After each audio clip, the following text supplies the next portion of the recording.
Hey, what's up, everybody? It's Moss, and we're here with some Pioneer content today. Now, we're doing the regular thing. We're playing some RCQ season decks, getting us some extra practice, stuff like that, all over the channel. So, playing the deck that I'm running throughout most of the season this time, I'm playing Rakdos, unsurprisingly. Now, this deck is about as standardized as you can get.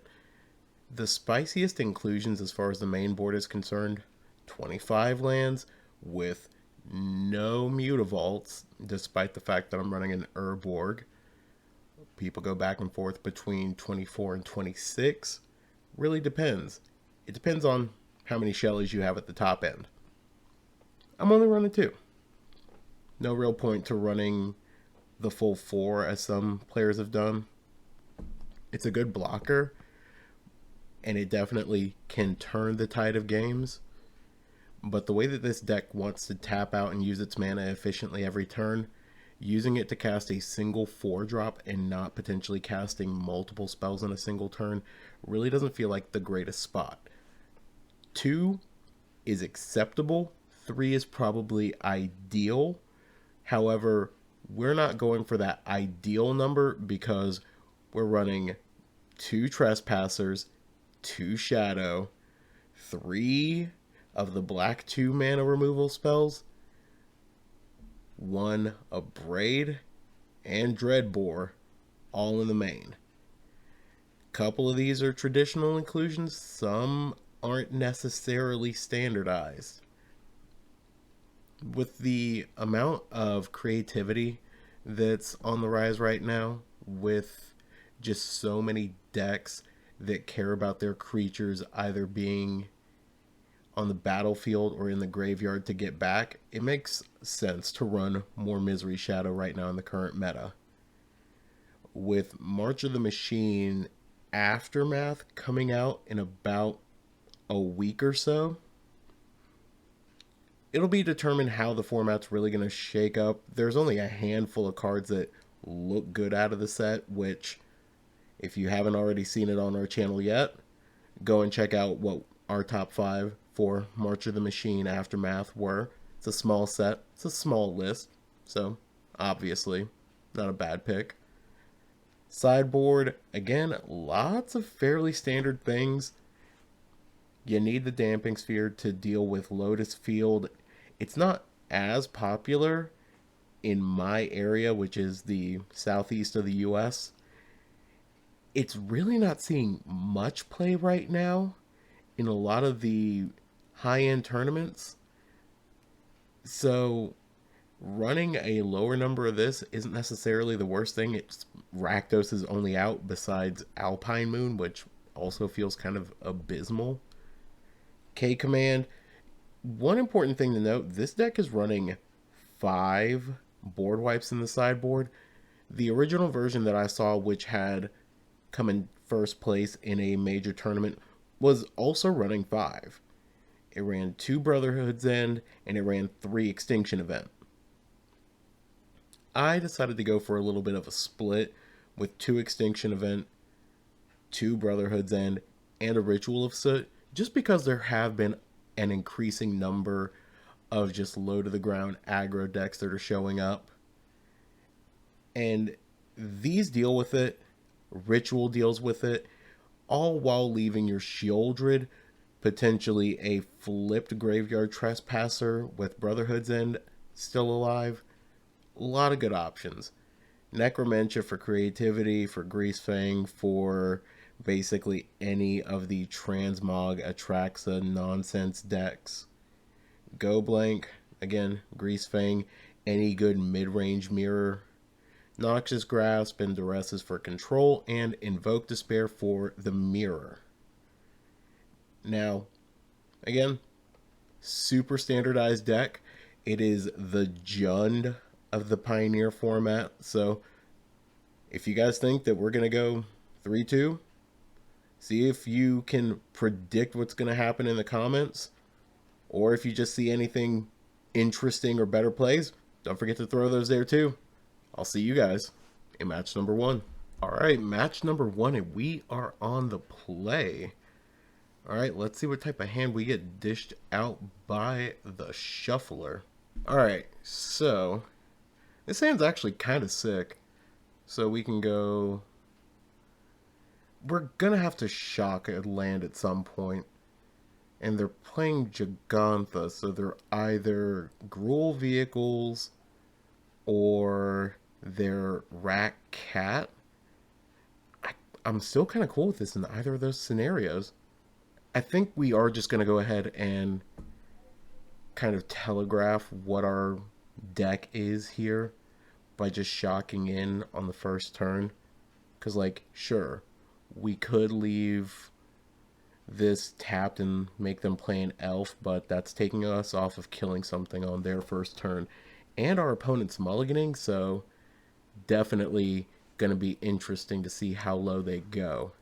Alright, opponent's definitely just tanking, looking at everything, but they finally decided to keep their 6, and we're just going to shock a land in and pass.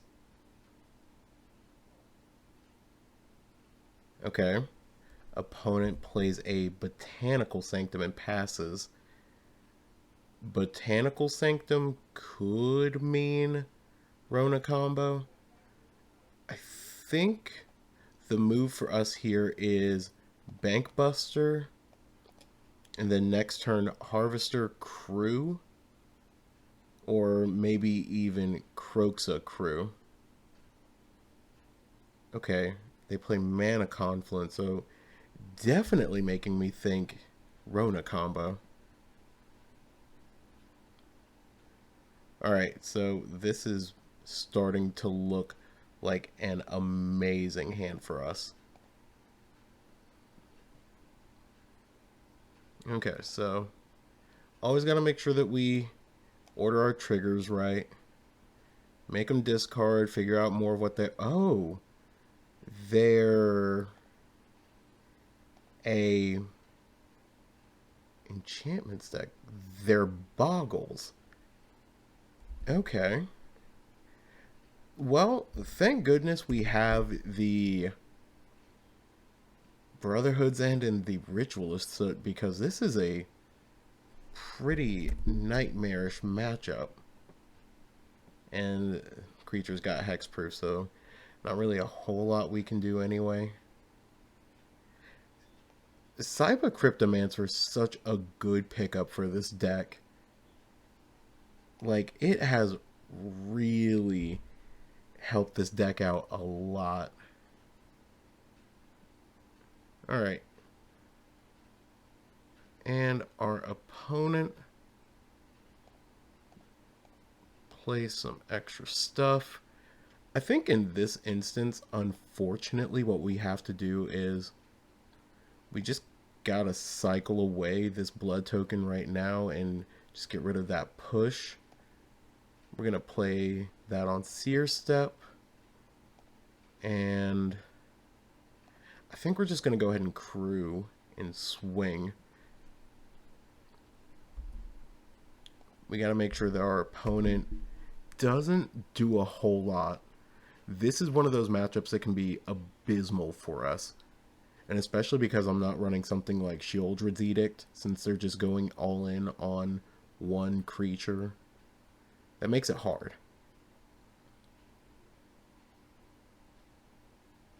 Okay, opponent swings with their Light Paws. Okay. So I think what we're going to do here is we're going to load up, play Shelly, have her crew the Bankbuster, and then swing 7. They're going to have to block. Or they just don't let it even happen. Alright, GG opponent. Let's see. What do we want in this matchup? So, definitely Ritual, definitely Brotherhood's End, and the things to take out here, a lot of our removal just isn't cutting it for us in this matchup. So we'll drop Abrade, and then we will drop our Go for the Throats. It is super tempting to bring in this Invoke Despair since they are going so hard on a couple of creatures. I think we're going to try and justify bringing in the Invoke Despair.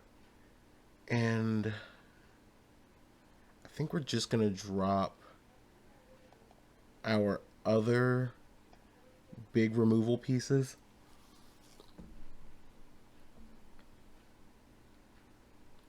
Invoke Despair is super risky here.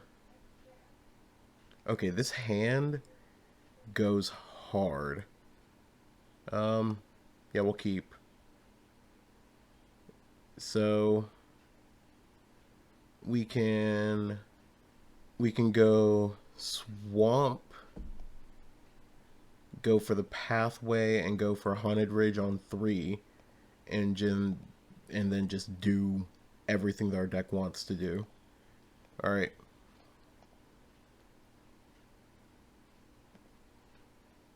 Because if our opponent just kind of dirtles...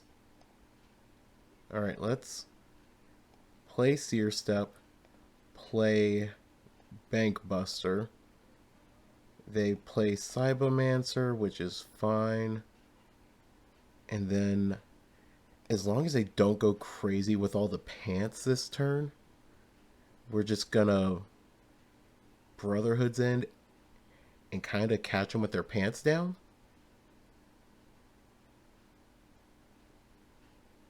Okay.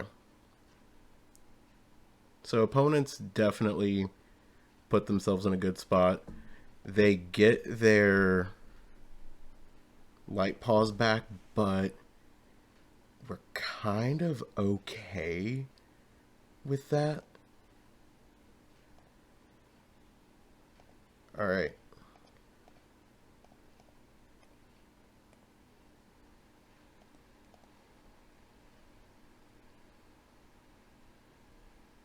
And then if they don't suit up their Light Paws heavily, which they kind of have to, then interesting. So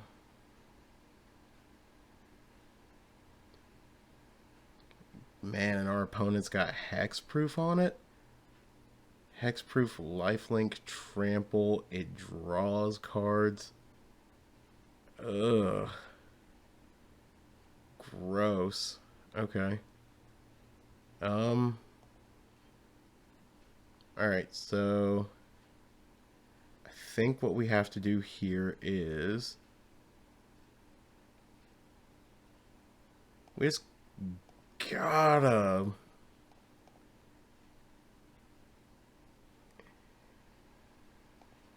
let's make sure that they just kind of have to keep suiting up and just hope that they drop the ball here. Like everything just kind of fails to do what it needs to for them. Alright, they put Audacity on. They gotta be able to... Okay, yeah, they put the Ethereal Armor on. I was about to say, that's gotta come at some point soon. Wow, alright, opponent went hard. Yeah, GG. Alright, game number 3. See, now I want to go back up on some of this targeted removal. Dreadbore, not that great. I do like Noxious Grasp. And let's go ahead and just take out the Invoke. Like, 5 mana, it's super slow. Admittedly, it is kind of cool if we could have pulled it off in that particular instance, but we weren't getting another turn. Alright, we're going to be on the play. Hand is keepable. Alright, we're going to go Swamp, pass. If they have any of their hexproof creatures on turn 1, this is going to feel awful. I hate it when I call their shots. Alright, so let's go ahead and play that. Now we really have to hope for a Ritual of Soot.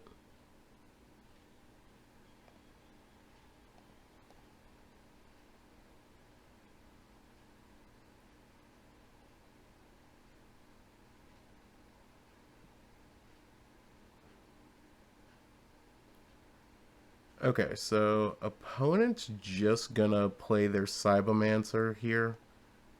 Like it would be weird for them not to. And they're not gonna trade there. Alright, so we're gonna go ahead and play the other swamp. And then yield through the turn.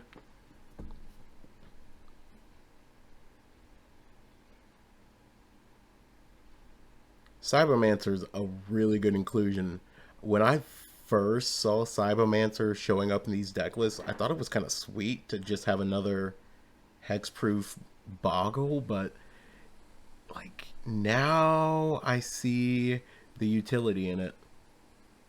And now we need just the optimal series of draws at this point. Like one pair of pants on any of their things and Light Paws is suddenly going to start going off. Yep. And we can't get rid of Glade Cover Scout. That's what's so bad here. We need exactly Ritual of Soot to pull it off. Okay, so opponent plays Kroxa. Do we want to use Fable of the Mirror Breaker's ability? Yes, we do. And I think we just want to go Kroxa and the Blightstep. Okay. So, we're going to go ahead and kill Light Paws.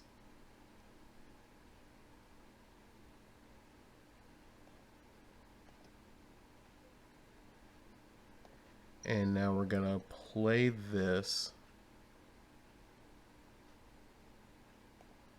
We're going to stomp.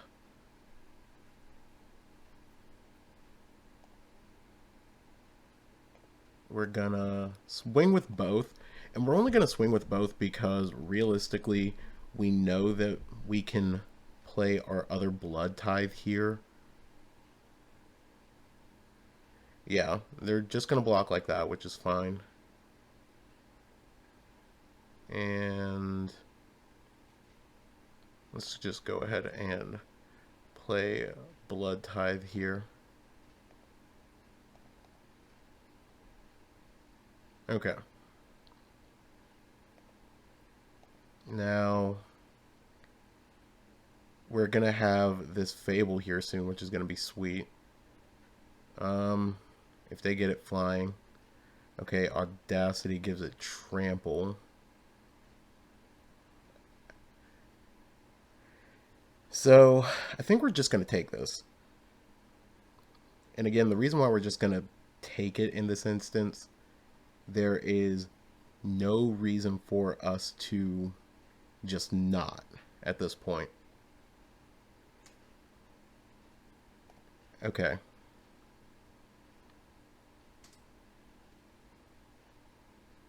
Okay.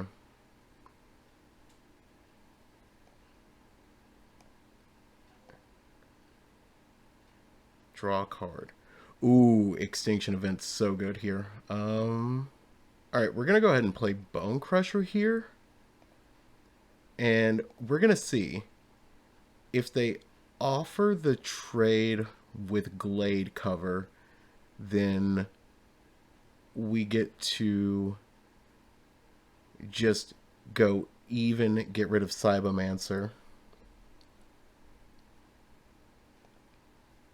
Okay, so they're going to do it. They're going to do it here. Alright.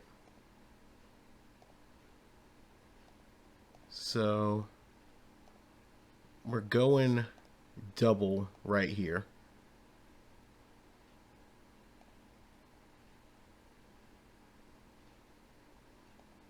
Okay, so opponent gets all of these cards. That's the worst part. But if they go and play another light pause, we feel really good about our spot. But let's see what they do. Okay, they put Jeggy in hand. And they play Glade Cover Scout. Okay, and now they are playing an enchantment. Okay, so let's... Dang. Alright. Okay, so again, we are in a weird spot. So we're gonna go ahead and play Kroxa out.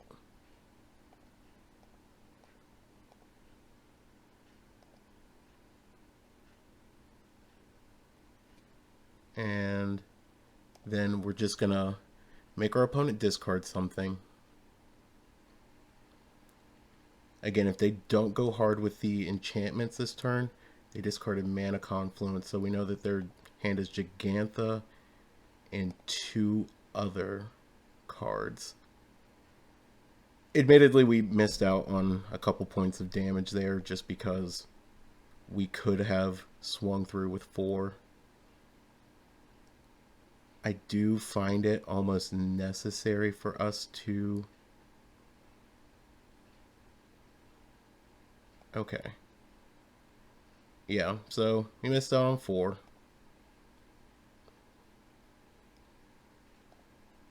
Nope, not yet.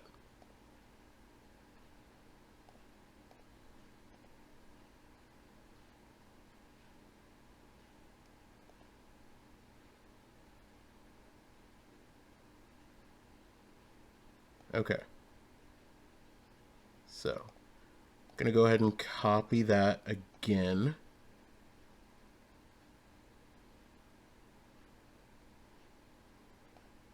And then we're going to swing out. So our opponent would likely be 4 more life down right now, and this would be lethal had we actually done things the right way.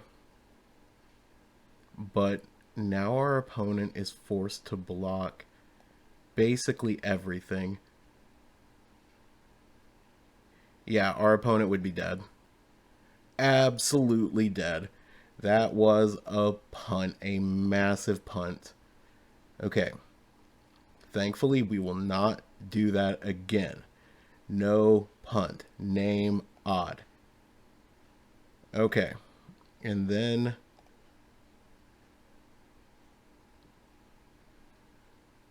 Alright. Hey, let's go. Alright, GG opponent. On to the next one. Alright, in game number 2, we are going to be on the play. This hand is middling, but okay. We can play our den on 2, get the Bankbuster out, and potentially draw out of this situation, but we have every single land that our deck would need, and our opponent's mulliganing, so this really works out for us. Again, the best part of this new cozy location in the living room for recording is the fact that I get to sit here in a nice rocking chair and just chill. Alright, so they have Invasion, Push, Chariot. They are a Jund deck. Interesting. We're going to go ahead and take the Chariot because, woo, you get to potentially kill either our den or you get to potentially kill the Bankbuster. I mean, we're not really super fearful of either of those situations. Alright. Our turn, we get a creature killer. We're playing the Bankbuster, and then we are passing. and just F6ing through our opponent's turn. Alright, they play Tomb. Tomb is tapped. Alright, so again, this is the biggest part of the reason why we kept this particular hand. Like, if we hit a pocket of lands like we're kind of doing right now, we do, again, still have the ability to get through it. Okay, so we know of 3 cards in their hand. Alright. Interesting that our opponent is playing Jund. I can get behind that. Now, again, this deck rewards knowing all of your opponent's decks. It rewards knowledge of the format. And it also just rewards really tight play. And I'll admit this is probably the least tight play. Always remember to tap your lands correctly. Always leave the dual land up for potential attacks, or leave it up to at least bluff having something to your opponent. We're going to go ahead and just do this. We're going to eat their Chariot.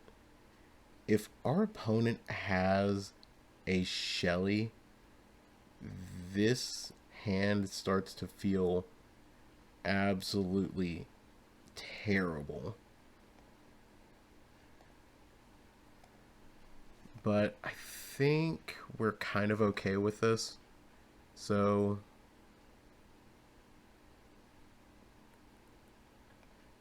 they're gonna end up playing the Invasion this turn more than likely and discarding land and maybe... Wow. So we still know about 3 of the cards in their hand. 2 of the cards in their hand. Yeah. Opponent plays a Stomping. Opponent's just giving us free information here. Now, we know about the push in hand. So we're going to go ahead and just draw a card. Sokenzan is not the card that we really want to see here. Wow, our opponent has double push and a Darkbore Slitherbore Pathway. Okay, so doesn't feel super great that we're in this position, but again, can't really complain too much. Our opponent's going to enable Revolt, but that's fine. Alright, opponent plays land. We know that they have push and something.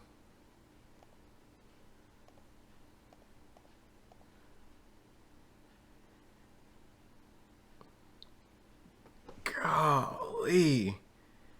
We're just hitting all the lands right now. This is crazy for us. Okay. Well, thankfully we can just Sokenzan this turn. But our opponent's also just being a landlord, so like can't really hate it that much. Alright, so we're going to make our opponent have to kill something. Oh my gosh. Insane that we are drawing into this many lands. Goodness. Okay, so we'll crew here.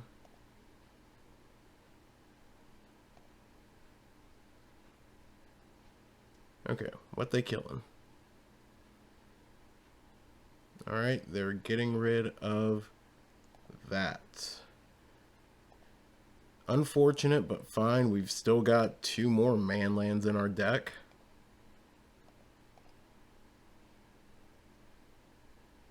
Again, this is just crazy. We have hit so many lands.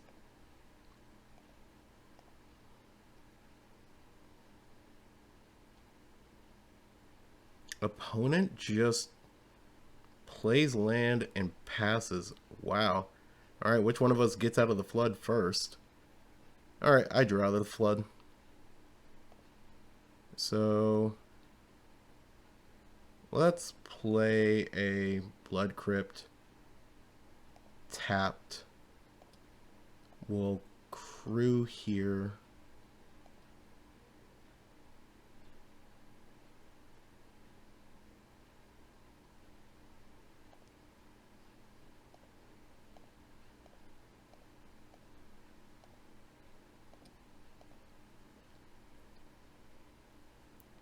And then we're just gonna go ahead and kill that.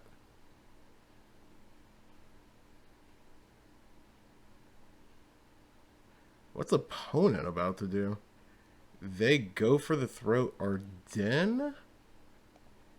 So now we have no fear. Alright, so our opponent is on a 2-turn clock. That's good. Alright. Alright, sweet. Sideboarding against Jund Midrange. Alright, so Midrange, Invoke comes in. Not Ritual. Go blanks come in. And let's go ahead and bring in an Abrade. Take out the Thoughtseize package. The traditional logic is always take out your Thoughtseizes in the mid-range matchup. And y'all have heard me say it before, I'm not really entirely big on that plan. But I have seen a lot of success with it recently, and other players are doing it, pros are doing it, so it's the established logic for a reason. Alright, game 2, we're going to be on the draw. Now, we didn't see a whole lot out of our opponent's deck, so it's going to be kind of interesting to see what exactly they do play with. The battle was sick. Ooh. Okay, so the logic that I've heard players like Jarvis Yu and other Rakdos players say is never keep a 2-land hand. Our deck gets mana starved very easily. It is a mana hungry deck. We want to play a land and tap out as often as we can. But having both man lands here and then just powerful card, good card, good card, good card, good card, like it's so hard not to. And our opponent plays a tap land on 1. Okay. I feel less bad about this until we saw that second Bloodtithe Harvester. But we have realistically 2 draw steps to get through before we need to start panicking. Maybe 3.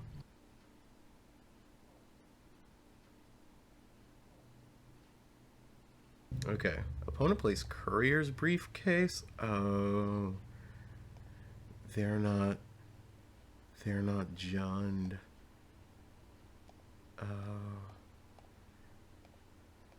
They're transmog.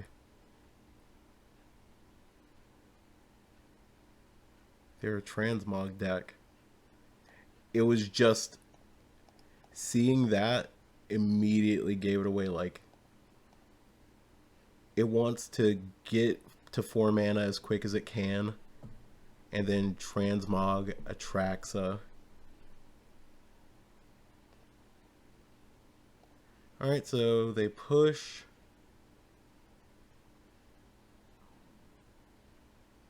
They are sacking all of that. Alright. What are we going to do in this situation? We're going to let that go, and then we're just going to go ahead and pass.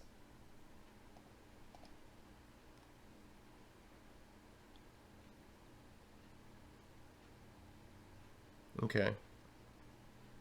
Opponent shocks. Nope. Maybe they are just Jund.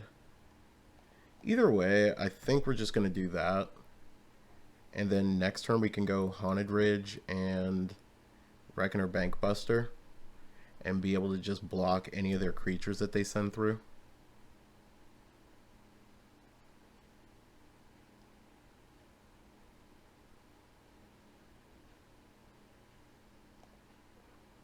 I think the worst part about playing these like new cards, the hexproof.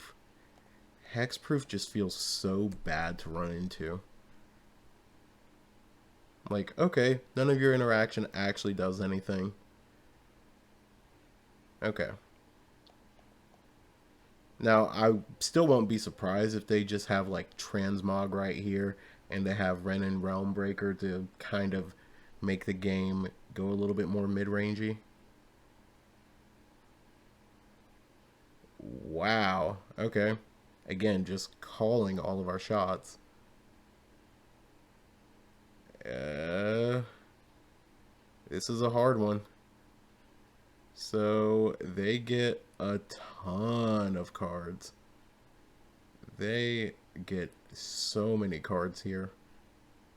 And I don't think that there is a single time where we don't just kind of die here.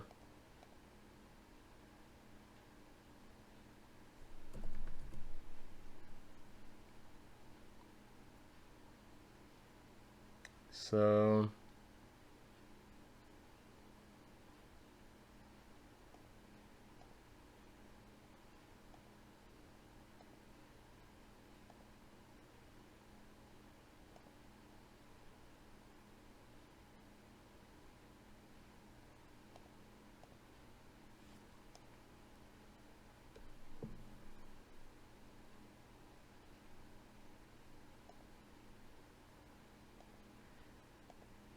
So there is a world where we could have Crude blocked, had that get pushed, and then sack it to put -4 there, but even then we're still just a hair short of being able to stomp it.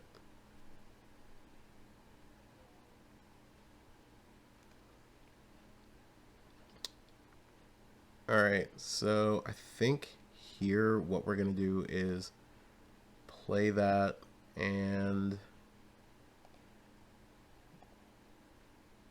I think we need to go ahead and just play. You know what? Actually, we're going to just go ahead and play this. And our opponent's gonna do something crazy. They're just gonna go and play their invasion, deal 10 to us, and just kind of wreck our day. Yeah, opponent's just gonna go crazy here. Swing for like 10. Okay, so we'll stomp Wrenn and Realmbreaker. Go ahead and put a stop on our upkeep so we can draw with our Bankbuster.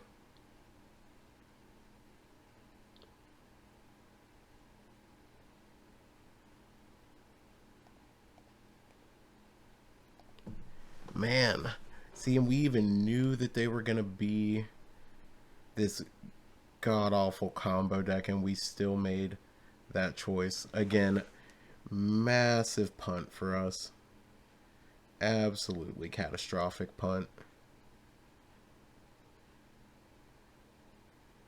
And yeah.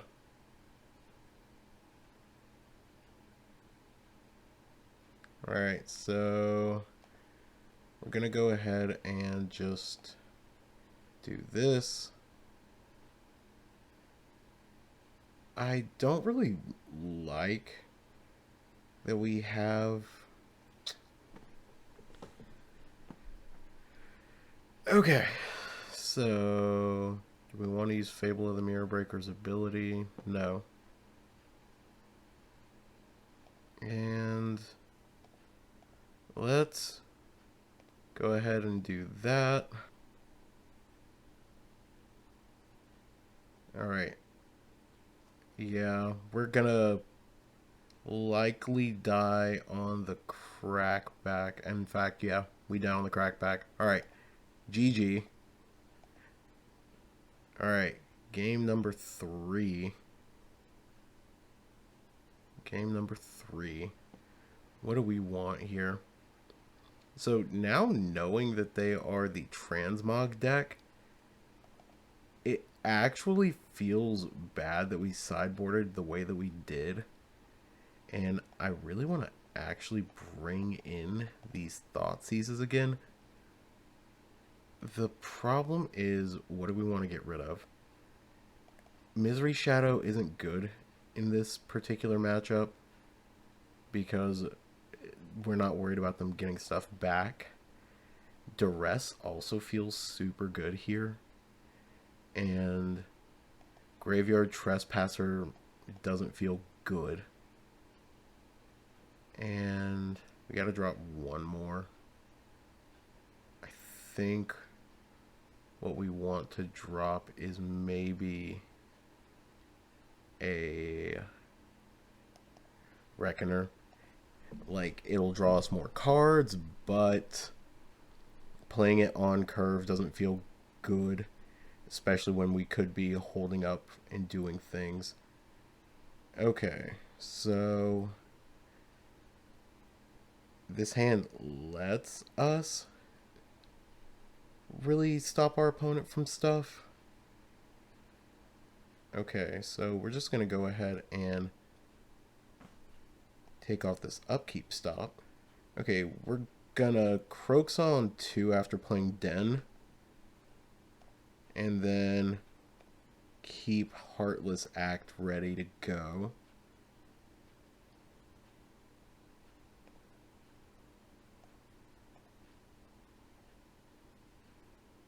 Alright. Fantastic. Bonecrusher Giant off the top is really good too. So force our opponent to discard. That's always a step in the right direction. They drop a briefcase, which means they either have a second one in hand or they've got something that kind of ramps them. Yeah.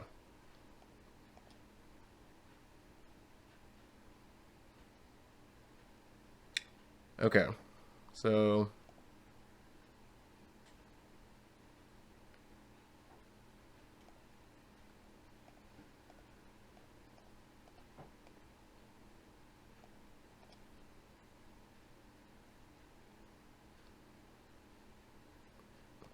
now the question is, what do they play this turn?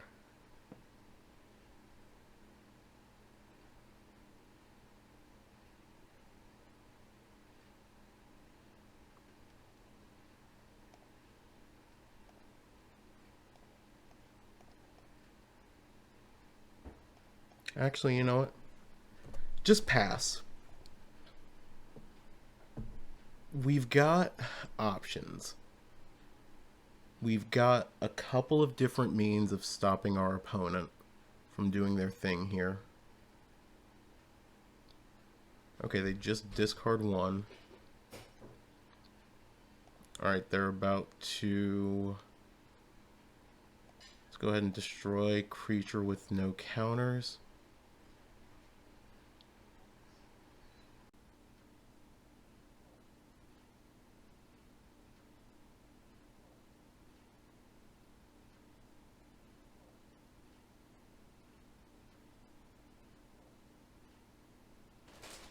Okay, so we'll play Sokenzan, and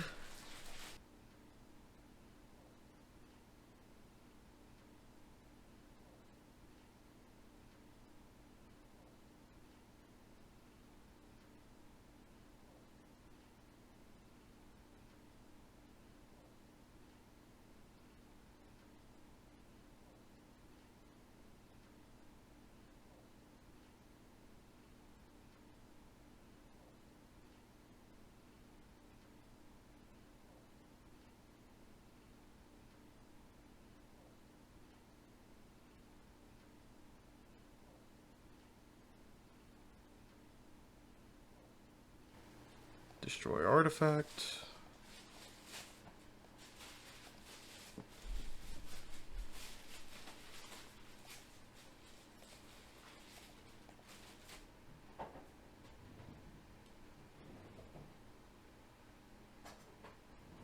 Okay, so opponent's definitely got a Kroxa in hand right now. So I think we do still just have to kind of go for it here. They have to use red mana in some way.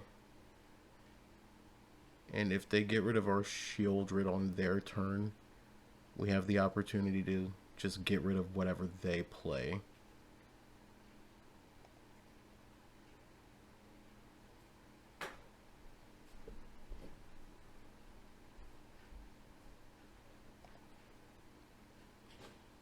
Okay, the invasion is actually really good for us because now it enables revolt, and if they try and combo here, then it really works out. Problem is, they're gonna flip this. Yeah. Yeah.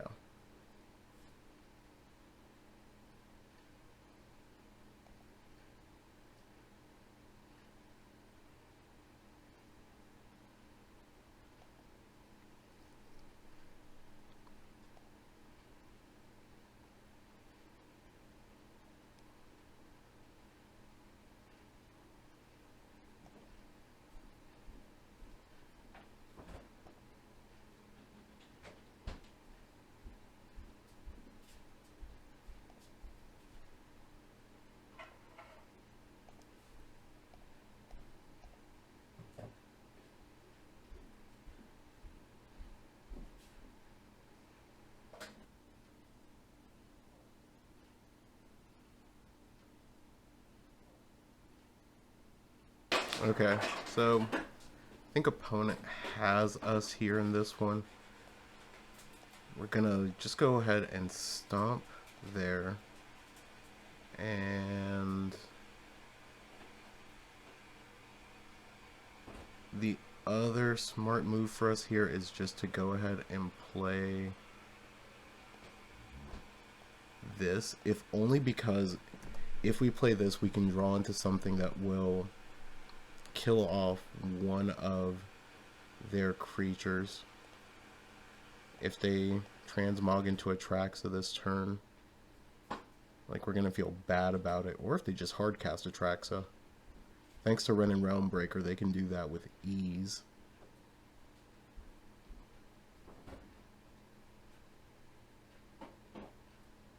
Okay, so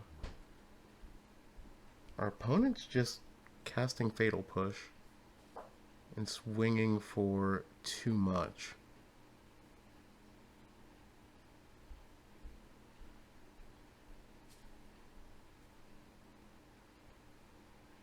Oh no. Is it happening? Okay, they just draw a bunch of cards. That feels better.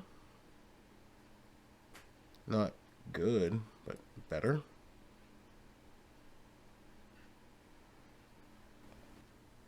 Okay. Can we pull it off? Play land. And then play both of our creatures out. If they get rid of just one of these, we lose.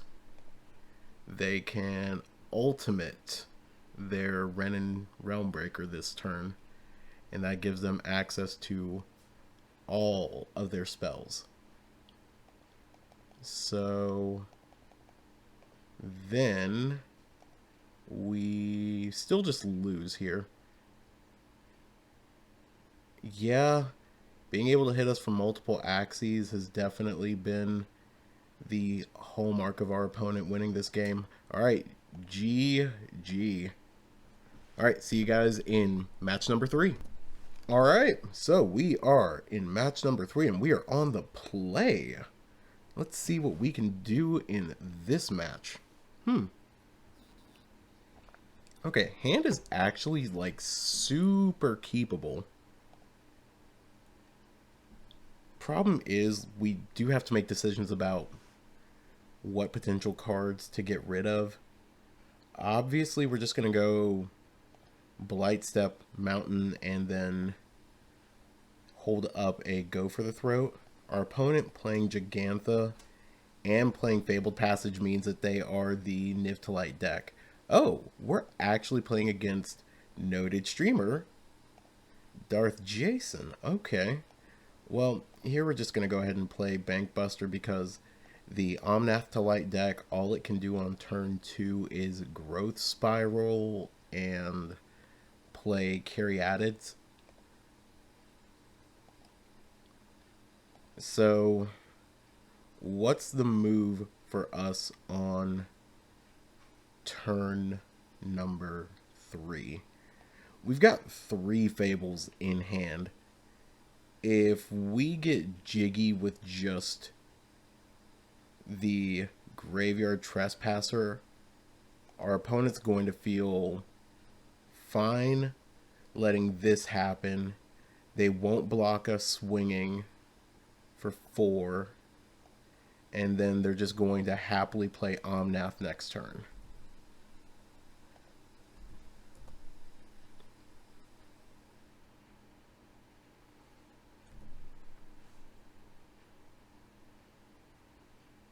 Oh, they play their own Fable. Okay. So now the question is, what do we want to do here? So I think we just want to do the same. Again, they're going to have Omnath here, and it's going to be kind of heinous because opponents just going to swing with their Shaman, get an extra land, and then get the 4 mana or 4 life Omnath trigger, and it's going to be super good. Opponent just gets rid of Chain to the Rocks. I don't know if that's really a choice that I agree with here.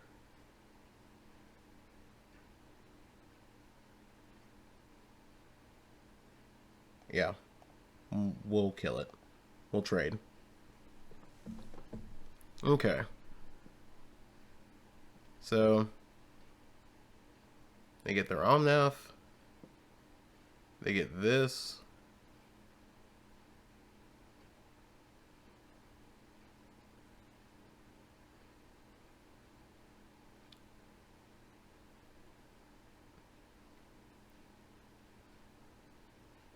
Okay, what you got, opponent?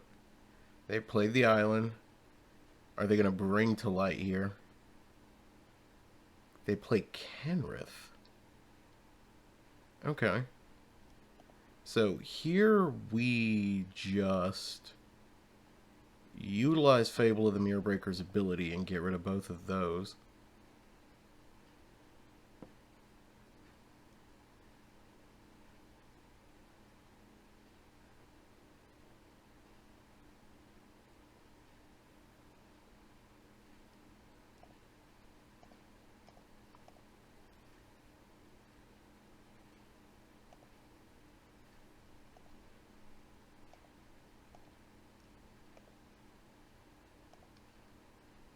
Okay.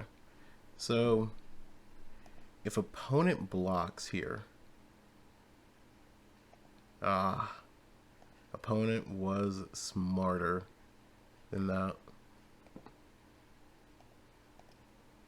Okay. Not getting a land off of that Fable did not feel great. If we could get our creature to die right now, that would be great. Or just for them to, like, get rid of one of our permanents.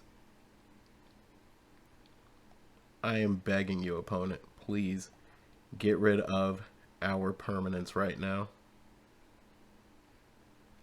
Okay.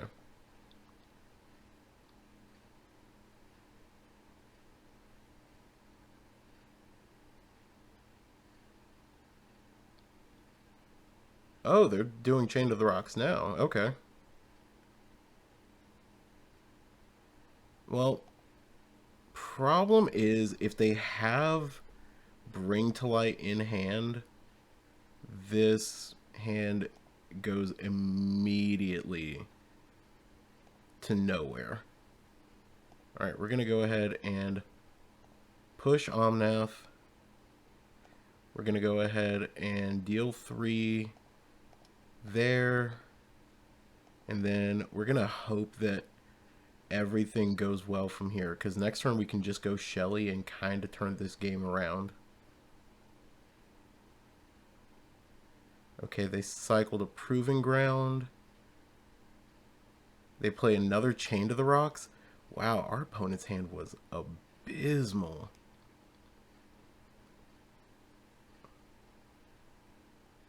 Okay, I think we do have to do this. And we're gonna hold... Actually... Well... I mean, we did miss some... We did miss out on that. Wow. Opponent just plays Selfless Glyphweaver? I didn't even know that that was a thing that you could do. You can just play that card. Okay. So, play Fable. And say go. Opponent's got Jegantha this turn. And other things. We're at least going to draw with our Bankbuster finally. And this is my main complaint with this card. You're not using it every single turn to potentially just draw. You're using it so often as just a body which is easily pushed. It's my biggest complaint. I feel like so many times this is either great when you need the extra stuff, or it's just complete and utter dog water. Alright, opponent plays Valky. Wow. Dreadbore was fire. Escape into the Wilds. A little too good. Alright. We can't really do anything here. Yeah. We're going to happily discard that.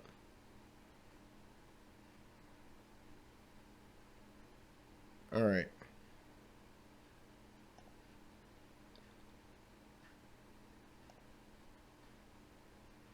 We're going to go ahead and do that. We're going to play this.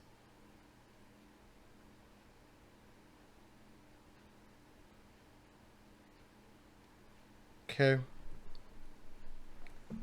And then we will go ahead and do this. And then next turn, we'll play Kroxa. And we'll actually feel like we're going somewhere with this deck.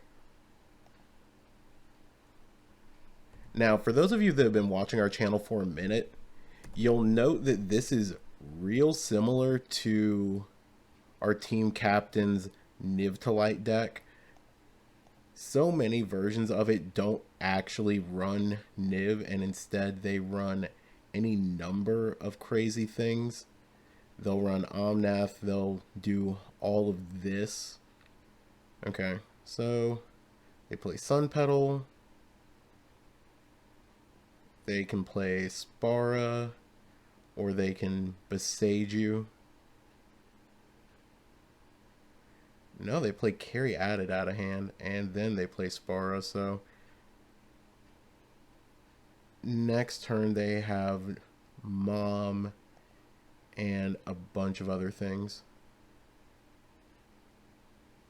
Cool. Yeah.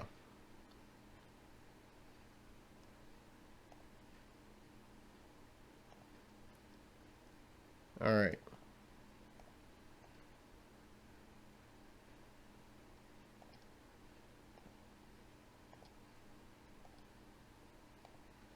All right.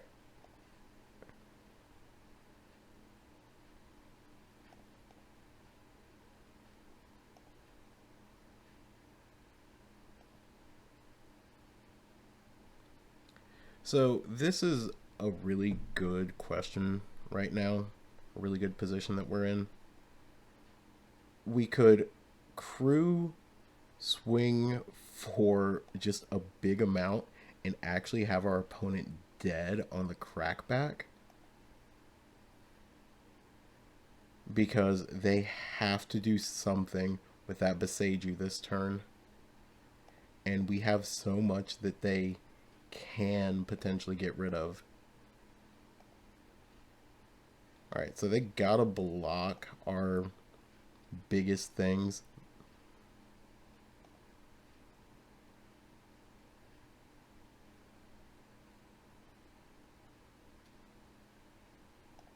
Alright, so we're just gonna go ahead and pump it one time.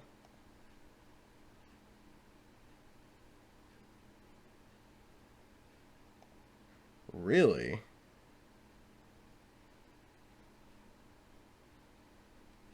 Okay, so our opponent went ahead and just played the Leyline Binding? Gave all of their stuff... Okay, okay, interesting that our opponent didn't just wait until they had Mom. Okay, so they go Besage you. They go Mom.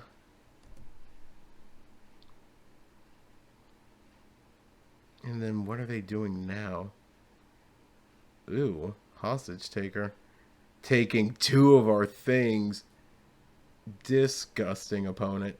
Absolutely vile. Okay, cool.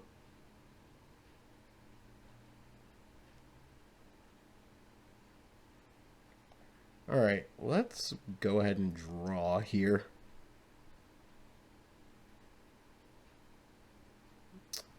Alright, so we got 1, 2, 3, 4, 5.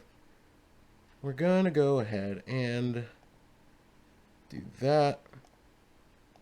Stomp here. And then we're gonna go ahead and cast this. So we need any of our good 2-mana black removal spells right now to possibly put us in a winning position, but I think right now we're in the garbage territory. So make a Fable. Alright.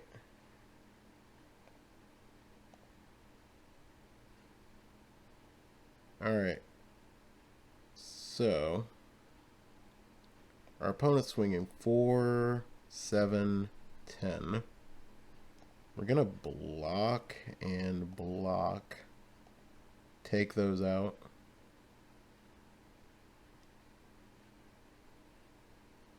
Gross. That is not what we need. Alright. I think...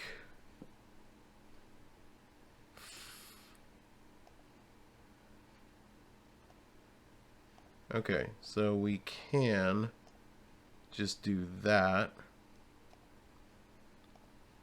And then play all that out. And then we're going to go ahead and just take a look at what's in their hand. It's a Temple Garden. Alright, so good news is we can block and kill Mom. Bad news is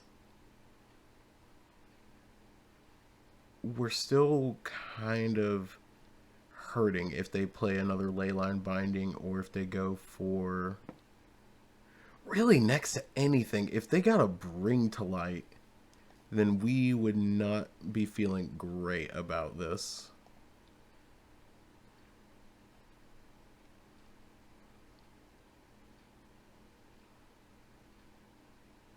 Okay, opponent just...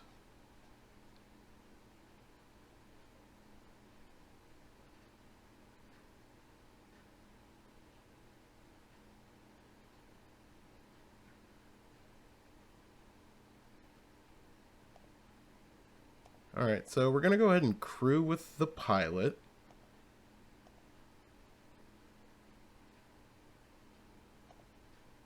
Gonna tap, tap, tap, animate.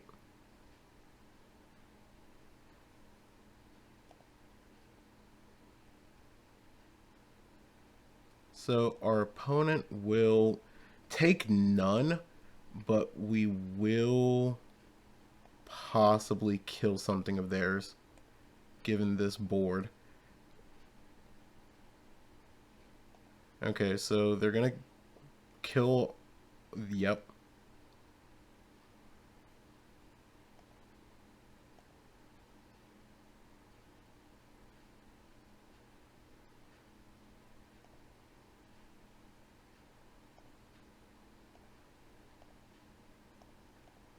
Alright.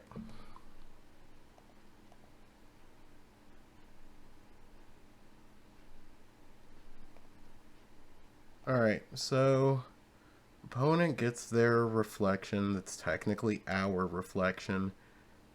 They're casting Bring to Light. They can't get Glyph Weaver.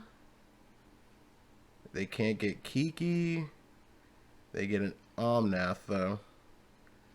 Omnath is a good one.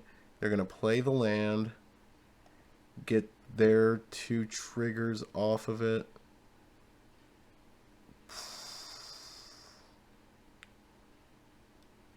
Yeah.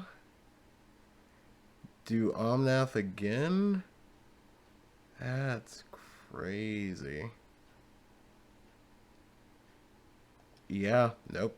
GG. Oh, wow. Yeah, so value decks like this are really a nightmarish matchup for the Rakdos deck.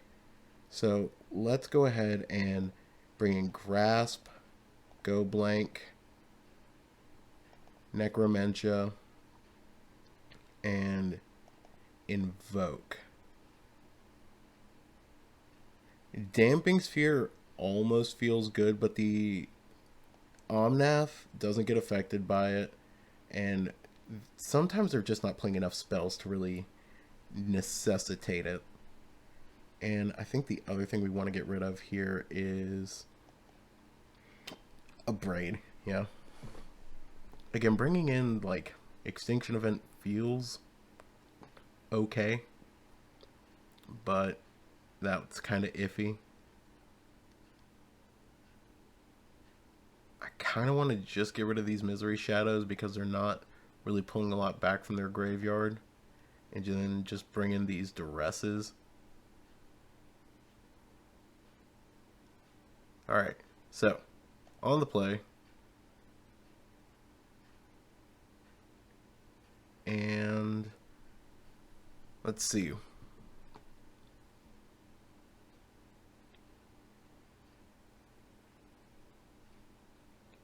Wow, this hand is removal and just hate-filled. Okay. Gonna start by going Duress and take a Bring to light.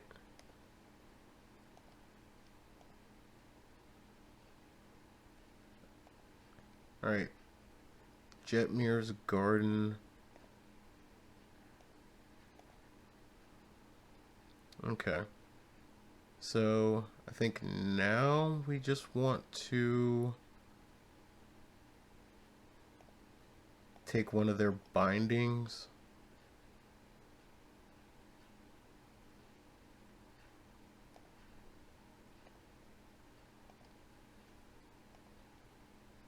Alright, yeah.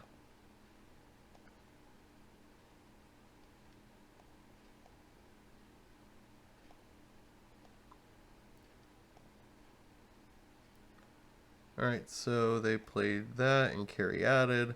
So we know about 3 in their hand. Alright, so we're going to go ahead and then just play that out.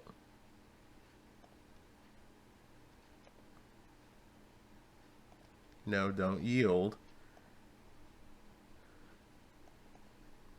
Alright, they got rid of their chained, so now they're just kind of waiting. Again, opponent's biding their time. Alright, Rogarin. Play Fable.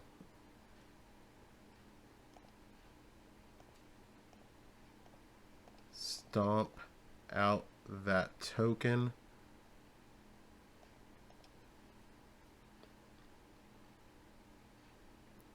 Okay, so we know that they have binding. They just get rid of a Sun Petal Grove. They still have the binding.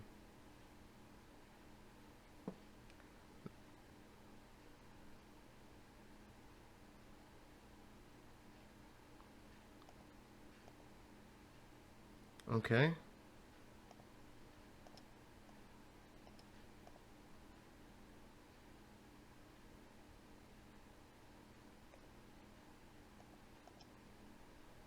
Okay, so now what we need to do is we're just gonna play that. We're gonna do that, and then we're just gonna hold this stomp back because they're about to flip that. Play land. While they're fetching, just do that.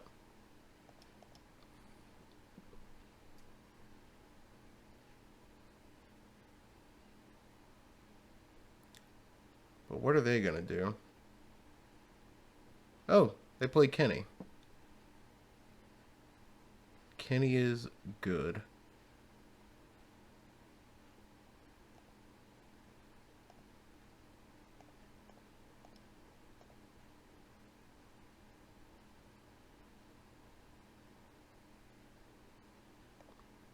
Yep.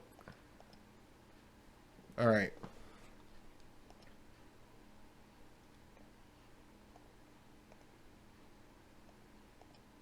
Now we just need something. We need a way to kill Kenrith. Because if we don't kill Kenrith, Kenrith takes over the game. And then next turn, it's just essentially a win once they play Jegantha and have Kenrith.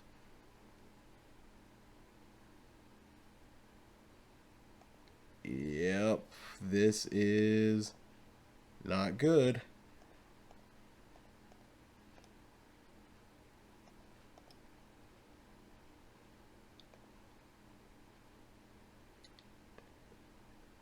And so now they drew a card. I'm pretty sure we're not winning this one. Ooh, man, and they Leyline Binding. Yeah, there's no real way that we're coming back from this.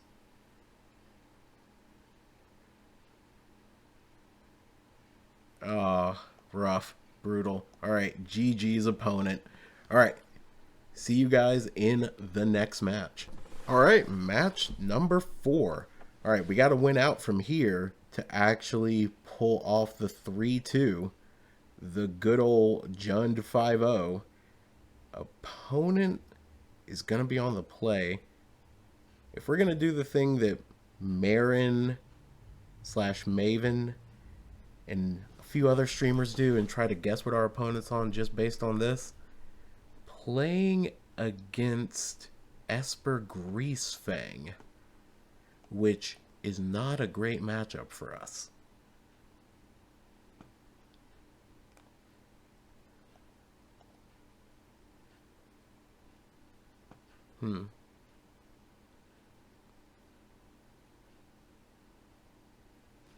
Let's see.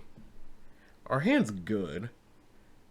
Thoughtseize pushing, well, a tapped Blood Crypt. So, opponent's likely playing Rakdos, which means their hand is probably pretty good. Alright. So, Sheoldred, go for the throat, and Misery Shadow.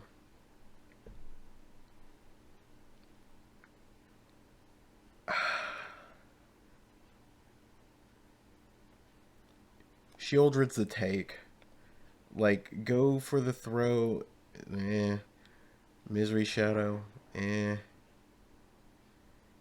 There's definitely a stronger argument to taking Fable and not really worrying. Okay, well, opponent played a Bankbuster.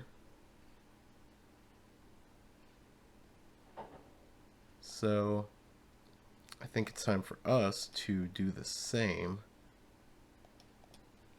And then opponent's gonna probably play Fable on their turn.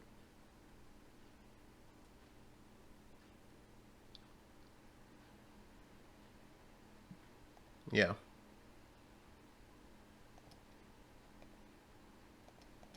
Which I'm really cool with this. Okay. So, our move is going to be playing out Harvester.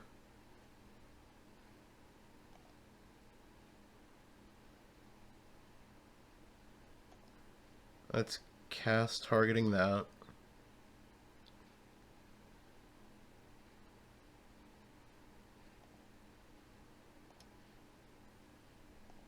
And then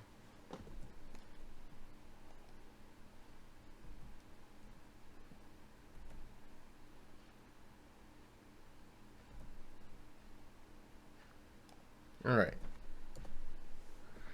So our opponent this turn is going to have an option to discard both of those and potentially get something good. Yeah.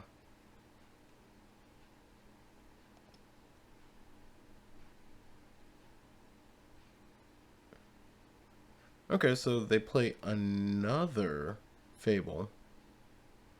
Interesting. Alright, so with this land that we just ripped, I think doing all of this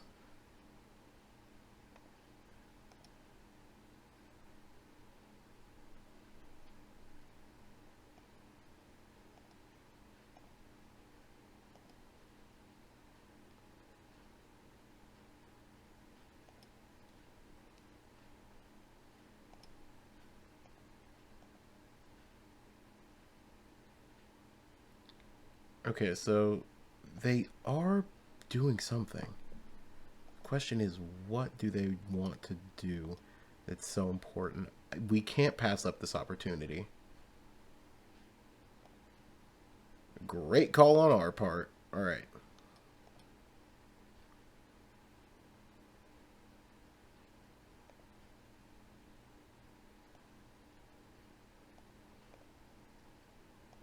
Let's yield to the end step. So our opponent's likely going to go for the throat one of our things. It would be in their best interest to,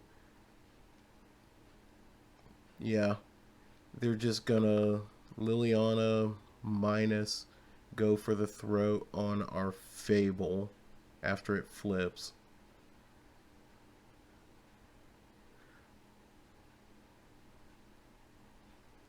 Well, same deal.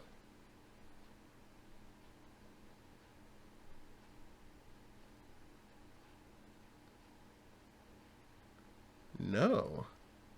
Interesting.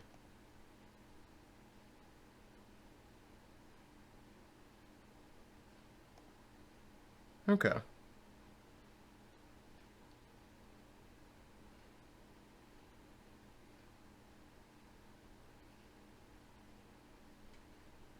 So I actually think we're going to go ahead and keep it like this. We're going to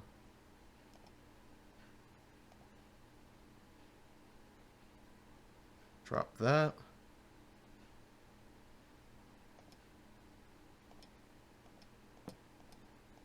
Alright, and then we're just going to do the thing here.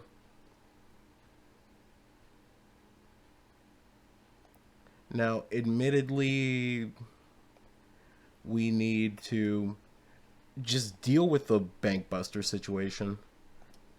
Like, we've both got one. We both haven't used it to draw a card. We're both at 12 life. We've got basically the same board. It's just I have the extra land and they don't. And if they... Okay. So I actually don't hate this, but let's go ahead and just... Let's just see what they do.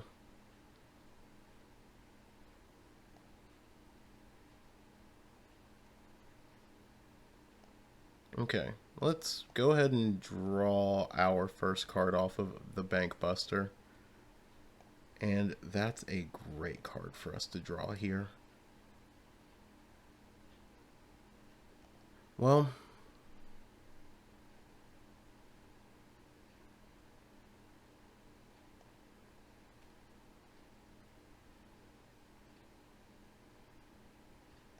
okay, let's actually just hold it for now, because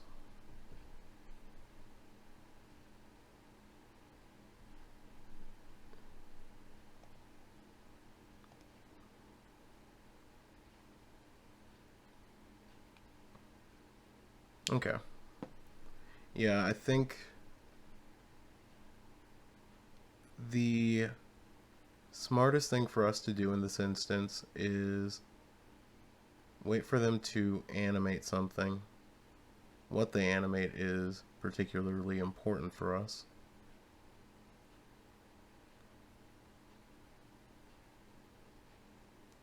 Okay.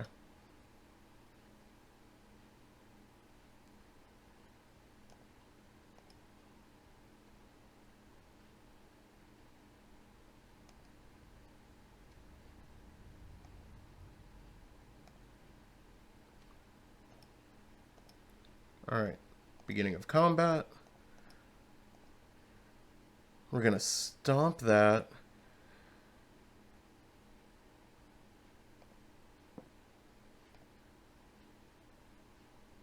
Opponent didn't crew. And we'll take 2 here. We will take 2. Alright, let's go ahead and draw, I guess. Oh, wow. Yeah. So, the big thing here is...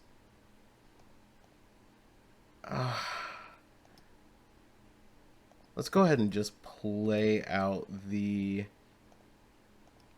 Bonecrusher And we're going to hold out one turn. One turn on Sheoldred. This is the hard part about this matchup. Like, just knowing when to play the right thing, how to play the right thing.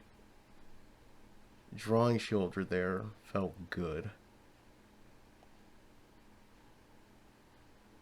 Depending on what our opponent does here. Okay, so they're just making a copy of their Goblin Shaman.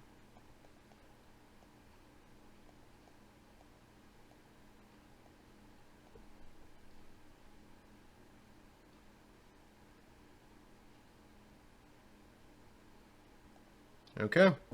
Opponent goes to 10. They take our Sheoldred, as expected. We just need a good card at this point. We need... Okay, opponent just tapped out of everything.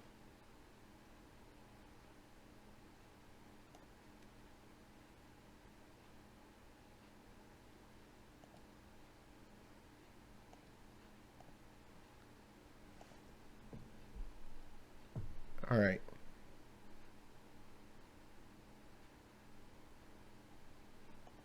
Let's see. An opponent would sacrifice their Goblin Shaman. We're going to make a copy of this.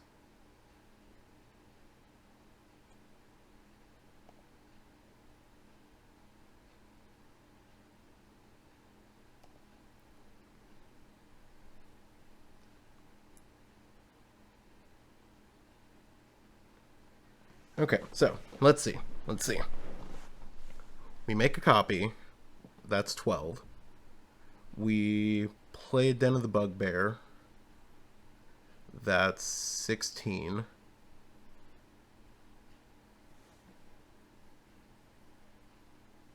And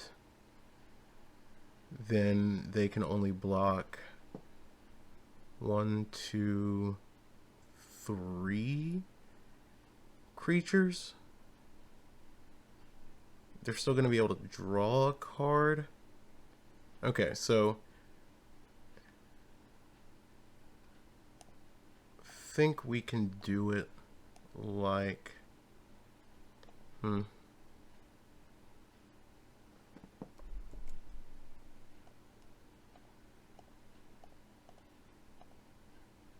right.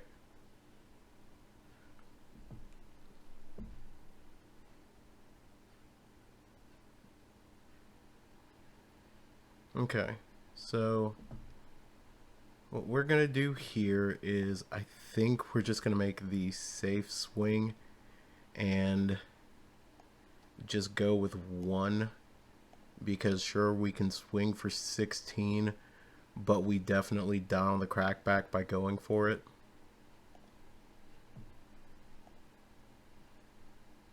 And I don't think our opponent's really going to see what we're going to do on their end step by making our own Reckoner Bankbuster.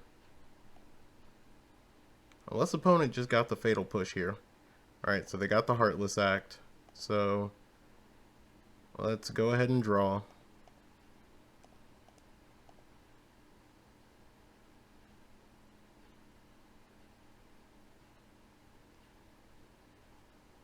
Alright, so that didn't work. Let's go ahead and crew.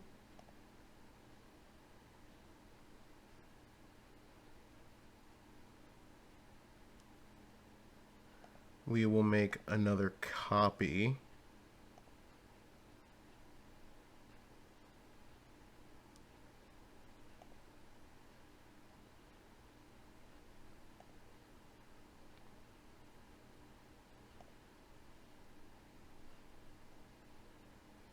All right. So let's see.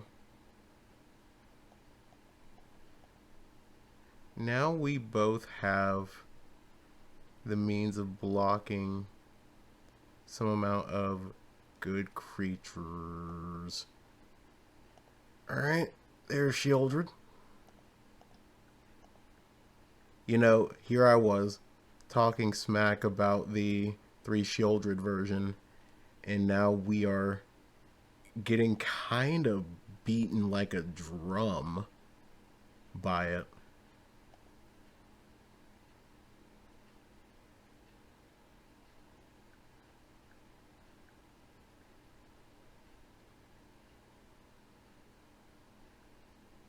That's an important thing for us to note here. This Sheoldred is about to just murder us.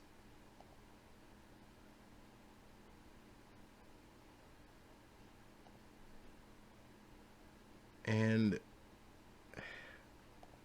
we can't actually do anything.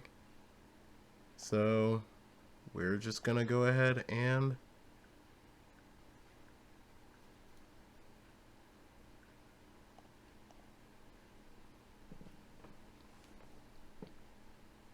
okay.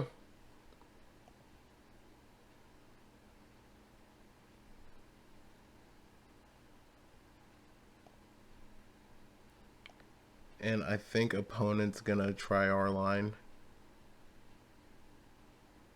Oh no, they're just gonna draw. They're just gonna draw. Cool. Yeah, so we put ourselves in a very rough spot here. And now we can't really work our way out of it. Like, Sheoldred's about to just take over this game by us not being able to draw and do anything about it. Our opponent can animate their hives. No, instead they go for a Fable, which can't say I blame them, but they have no reason to attack. Not even remotely incentivized to do so.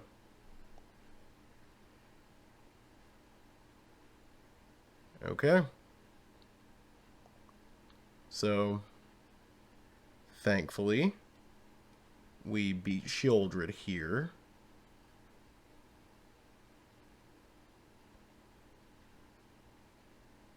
Problem is, though, I don't know if that's enough at this point.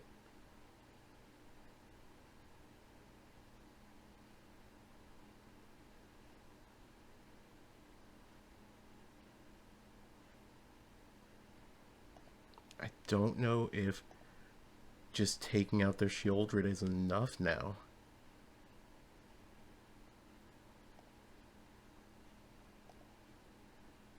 Cool.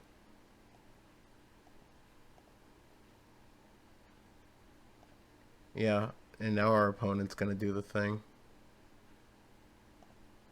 Alright, so let's cycle that. No Sheoldred of our own. Unfortunate. Okay. I'm just gonna go ahead and pass. This is rough. This is very rough.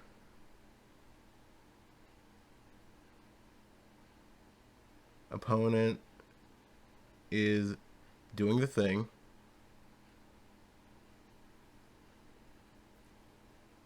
Unfortunately, they don't really have the ability to swing the way that they want to.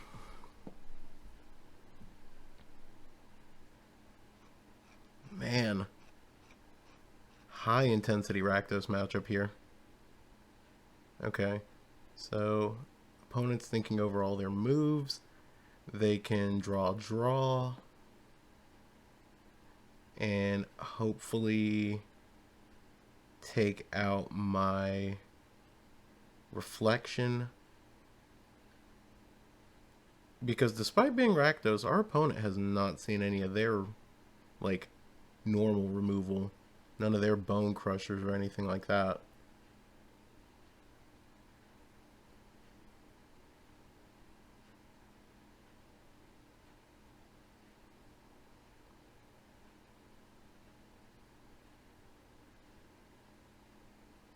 Okay.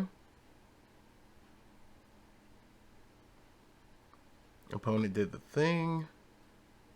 Opponent made a black mana off of the treasure, which means they're probably going to push our reflection. No, you push our Bonecrusher. Don't hate it, but we still have a pretty efficient blocker.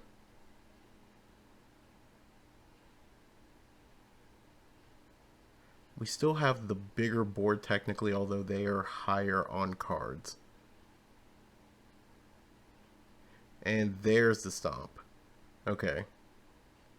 So now we have... Well, they have the better board. Problem is, do I want to take this risk and... I actually do think that it is maybe worth it. Again, we're putting ourselves almost dead to stomp right now. But we need Sheoldred. We need prime removal just right now. Oof.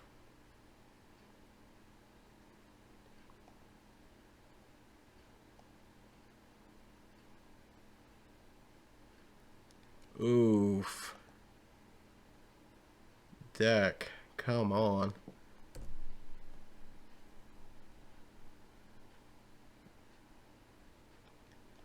And no Kroxa either. Such a weird game for our deck. I think we're dead here, as much as we don't want to admit it, because now they're just going to do the... Yeah.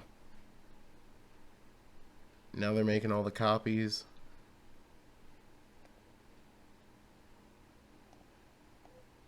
There's no way. There's no way.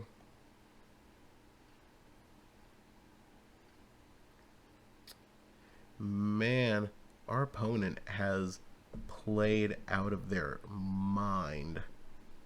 Super rough games. Because now they can just Kiki loop on the end step.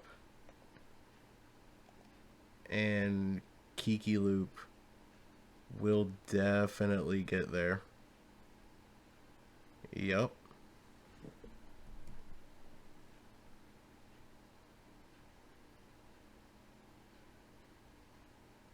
No way. Do they have the 4th Sheoldred?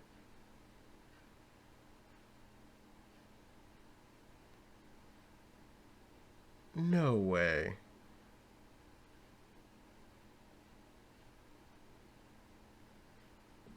Okay. They don't have the 4th Sheoldred. But still something vile. Yeah, they're animating their Hive. And honestly, I think our opponent might see it, but we're pretty dead on board.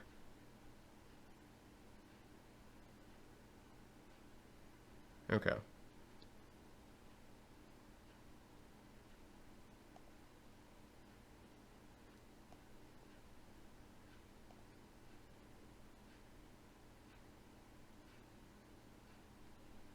All right.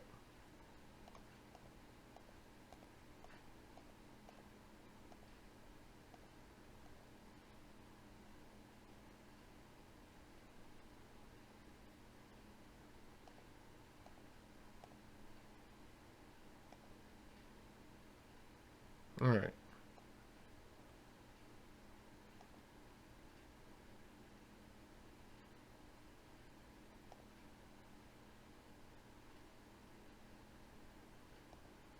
All right. So what you doing, opponent?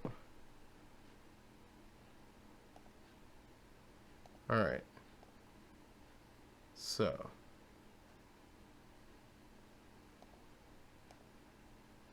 Gotta block, block, gotta block, and block.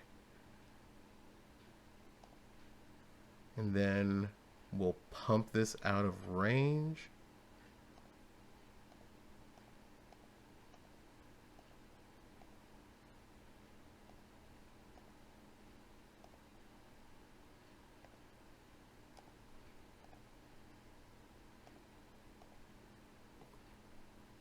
Come on, come on, come on. Just let me... Alright. We're gonna be on 1. And not even remotely close to alive. Opponent plays a land. And they're just gonna draw. And they're about to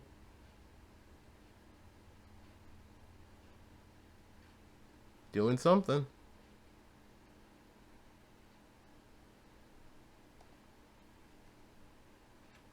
Yeah, let's just go ahead and concede.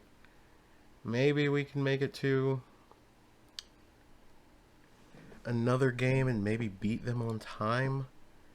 Alright, so here we need those 3. We will... What are we going to take out? So bringing in an extra Abrade and a K command actually feels kind of smart here for us. Heartless Act isn't doing a whole lot. Thoughtseize. We'll take out Thoughtseize and we'll take out a Misery Shadow. Because Misery Shadow only really deals with Kroxa. Like, sure, you turn off Takenuma, but you're not stopping anything that gets milled. So, not really doing much in that mirror. Alright. And we are going to be on the play with this time left. Okay, so hand is keepable, albeit a little sketchy. But it's keepable. Removal, stuff to eat their graveyard, stuff to take out their creatures. An opponent's mulliganing, so either hand was just garbage mana-wise or something. Okay, so what you gonna do, opponent? Alright, play Blood Crypt tapped, saving as much of their life as they can. Alright, gonna play Shadow and pass.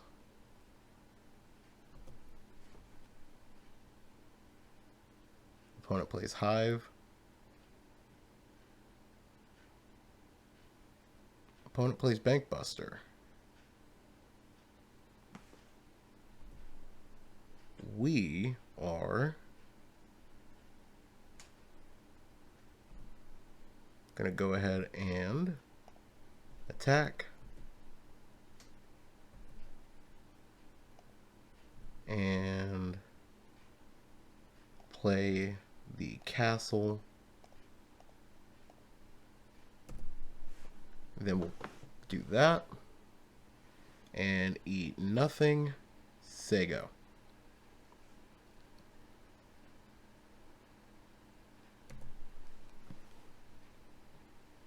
Alright, let's see. Opponent has the land. Opponent has Bloodtithe Harvester. They're gonna crew up Bankbuster and swing.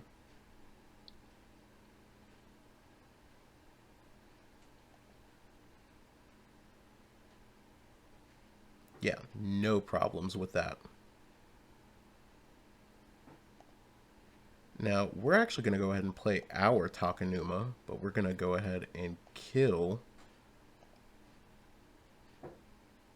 their Bloodtithe. Possibly swing in for 5 here.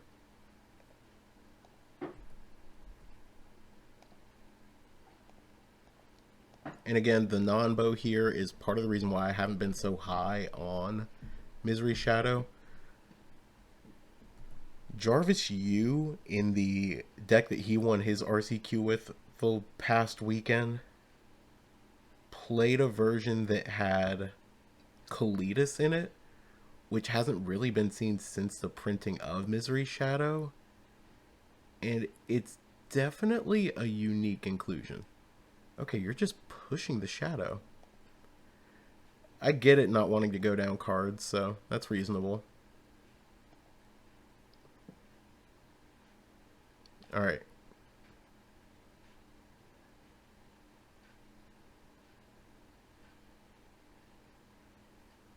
So, opponent is playing Harvester again.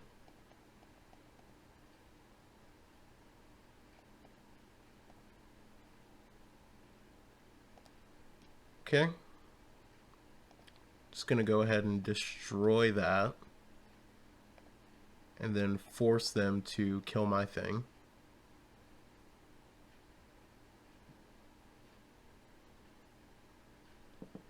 Alright.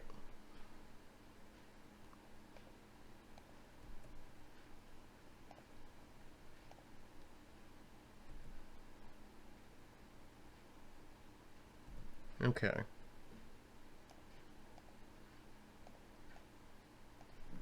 And then we'll go ahead and just play Fable. I think they've got Sheoldred in hand, and being able to kind of capitalize on that will be huge for them.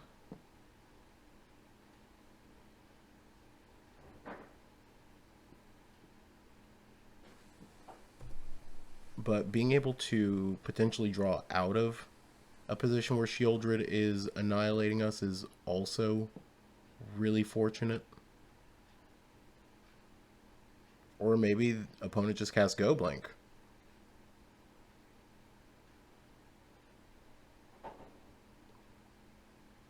Okay, opponent's got another blood.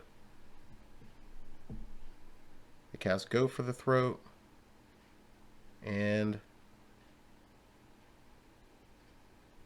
wow. Speaking of Bloodtithe Harvesters, yeah, we're gonna drop both of those.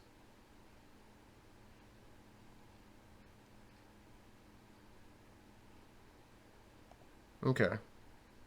We're actually just gonna go ahead and cast this here because it feels so good to just do this, get some card advantage,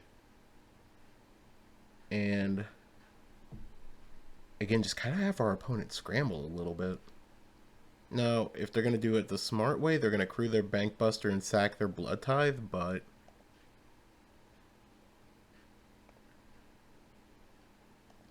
okay. Now, I could have just played that and should have played that and just taken the 1 off of it.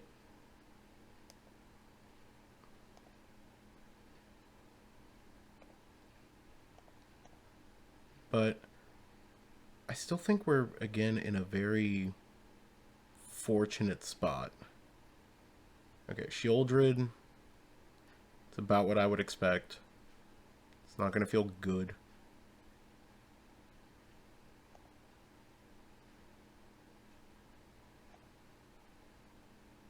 Okay.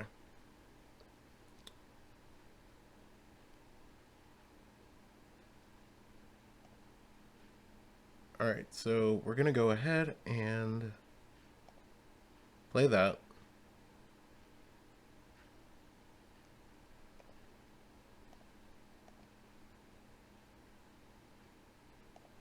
Cast Go Blink after we get this blood.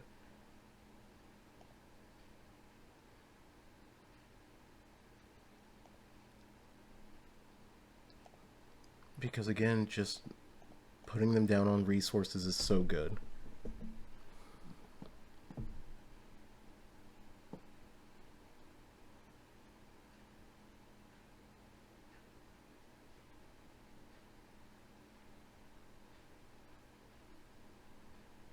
Okay, opponent discarded a swamp. Now, depending on what they do here. Okay, so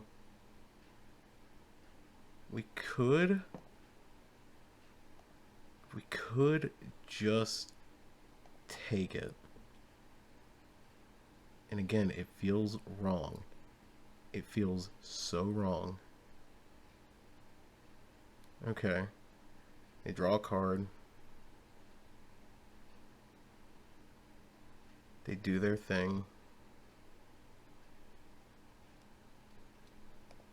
Alright, yeah.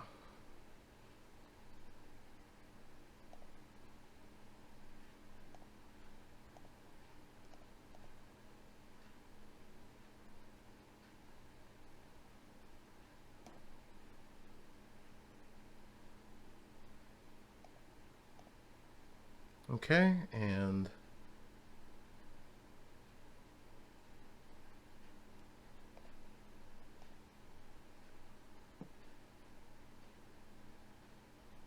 okay.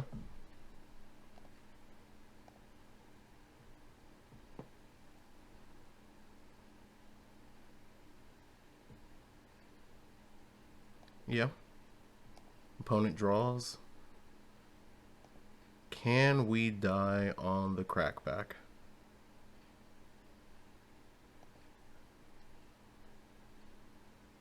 Can we die? We'll eat Shelly and one of ours. Can we die?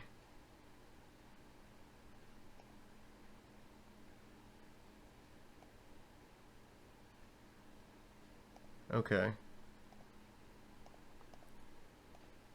And I think we're just gonna do that. We'll go to 7, and we have enough to block everything our opponent could play. Unless they just somehow annihilated our board.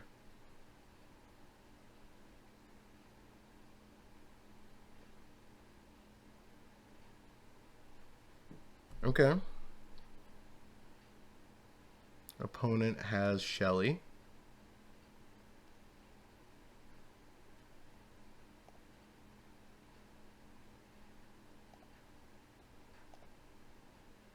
Okay.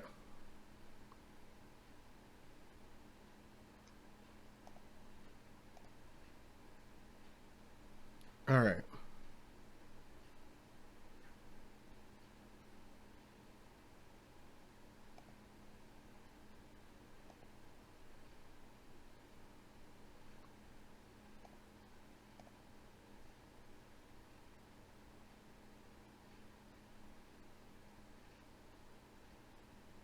Okay.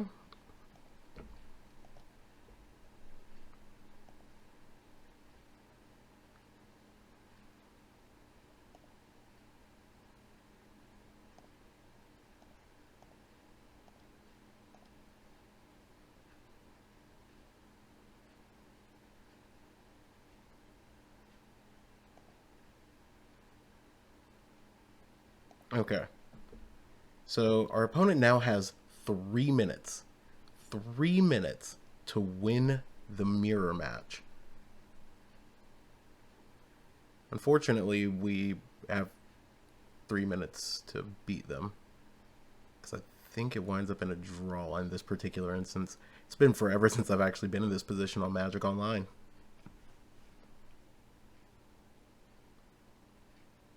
Alright, so this hand is actively buns. And we are going to mulligan. Oh no. We got mull to 5. Okay. So, 5 lands.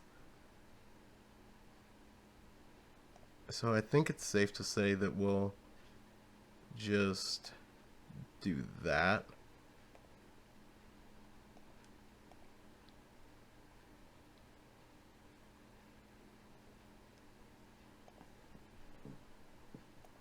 We'll play Blightstep and pass.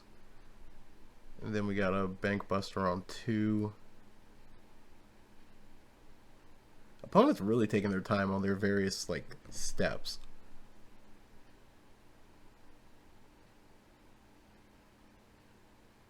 Interesting that they have Hearse. And we're just going to go ahead and do Bankbuster.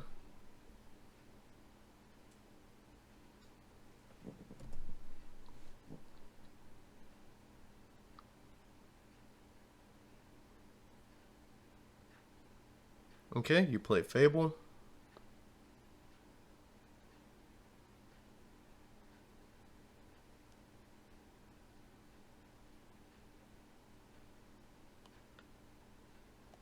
I think the thing that we want to do here is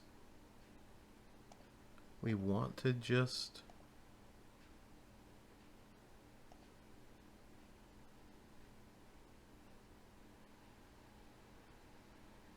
I think we just make our opponent really sad if we play out our stuff in this particular way.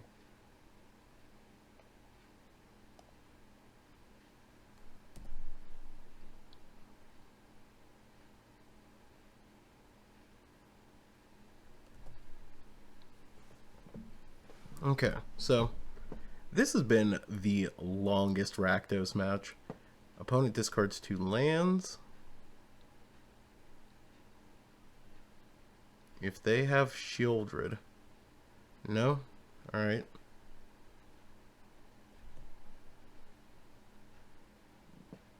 Okay.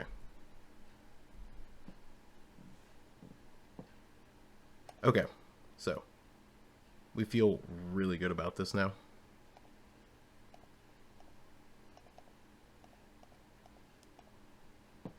Alright, so go blank, targeting our opponent.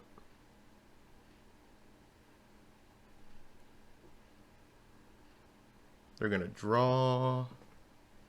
They're going to take a counter off. And then I think we're actually just going to go ahead and sit back with whatever. Yeah, you eat your 2 things, and then I make you discard 2 things and exile. Discard Swamp and Black Cleave. Interesting. I don't necessarily hate that, but... And we'll just leave it up like this.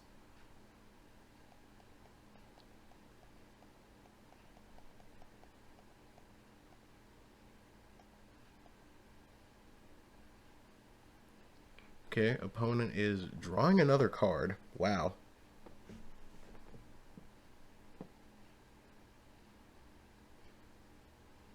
This is the craziest, most interactive Rakdos match that I've seen in a minute.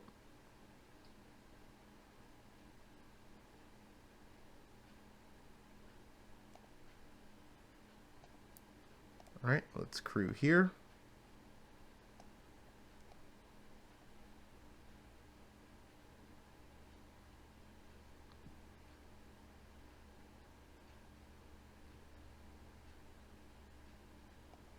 Wow, the aggressive line by our opponent.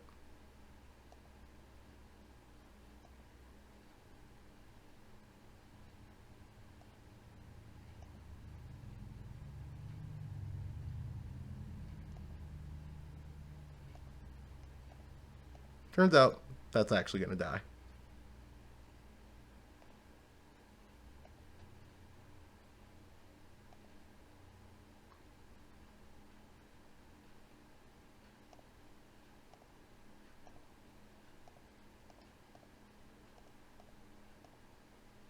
And then we're going to stomp and play this.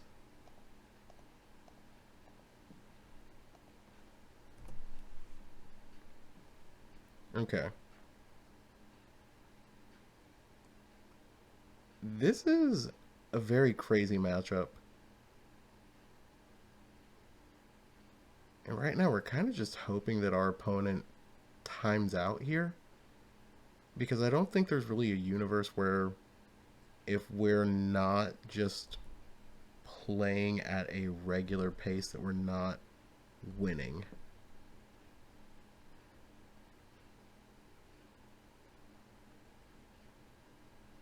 Oh, opponent got their Sheoldred. Okay. But in 10 seconds, none of this is going to matter. Because either we're going to draw or opponent's just going to lose.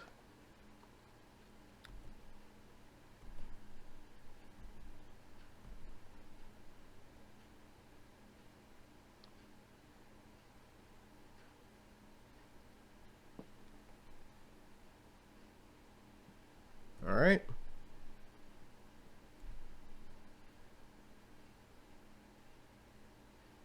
All right, cool. So we got it 2-1. All right, see you guys in the final match. All right, match number 5.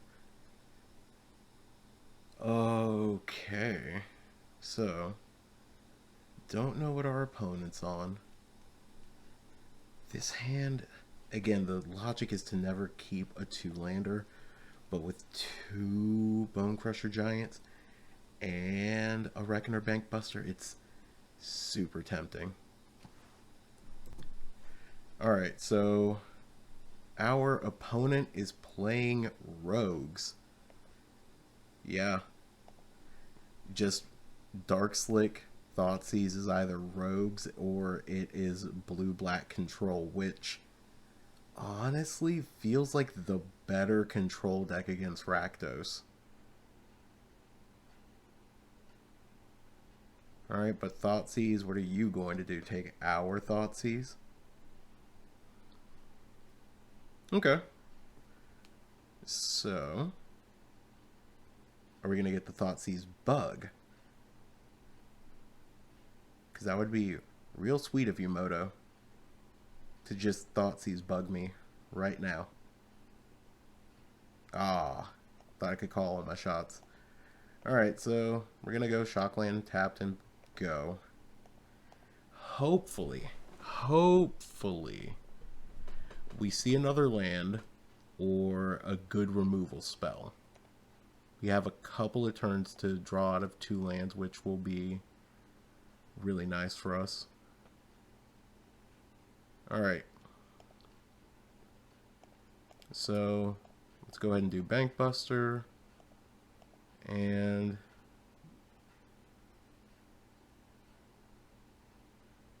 if opponent is playing rogues, then spell piercing and then casting their gross 1-drop black one.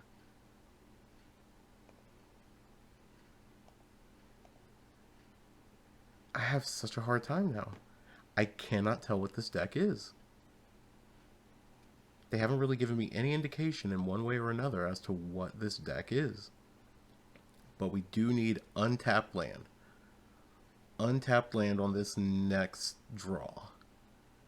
Yeah? Ah. Okay, so now we are definitely losing. Just missing out on lands on curve so bad. It will be interesting to see what they do here, because to this point they haven't done anything that would be cause for pause.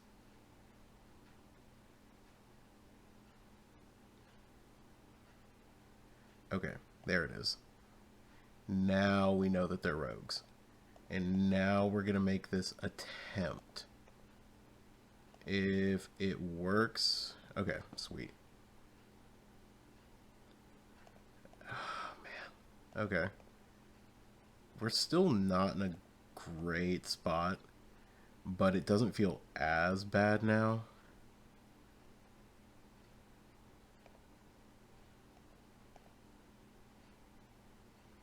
I would finally like to see this extra land, though.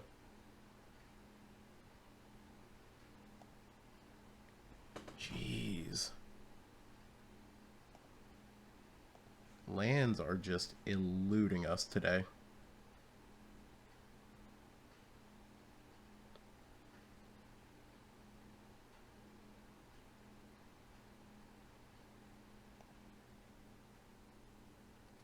Okay. Well, we're just gonna go ahead and cycle that. Yay, we saw land and it's not a land that we wanted.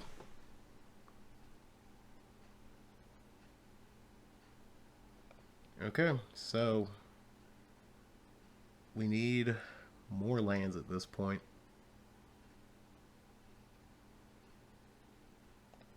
Okay, we're gonna play this on black. Alright, so I'm okay with playing this Bloodtithe out onto the board right now. Push it, fine. I am so unfazed by that at this point. Okay. So.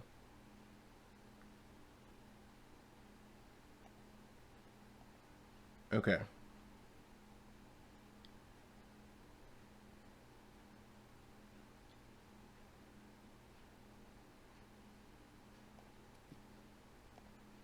Alright, so now we stomp this before they can even respond.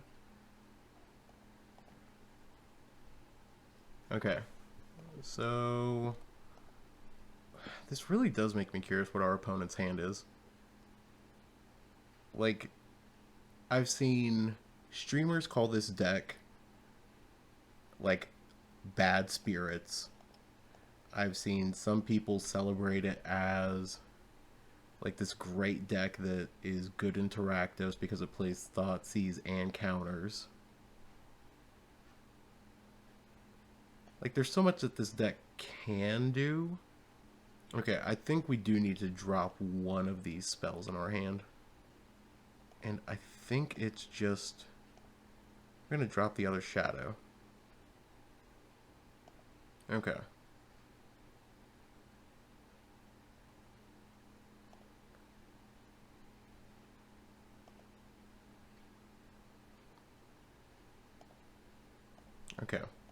Okay.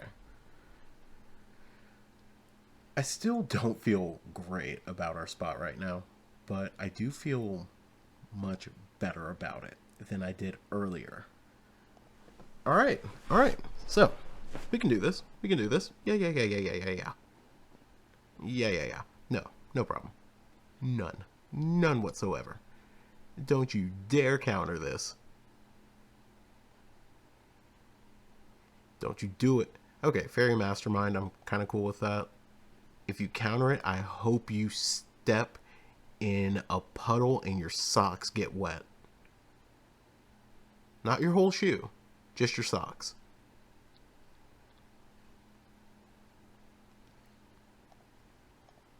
Alright, let's see if it works.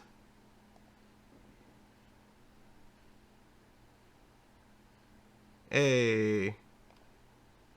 Got through their Fairy Mastermind. Alright. This has been a grind fest. Okay.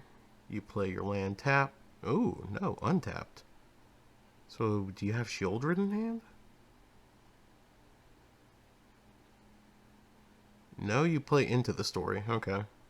I mean, if we see land, we can go... let's go Fable. Because Fable's, like, guaranteed to get countered here. And then... we'll eat their Nighthawk Scavenger.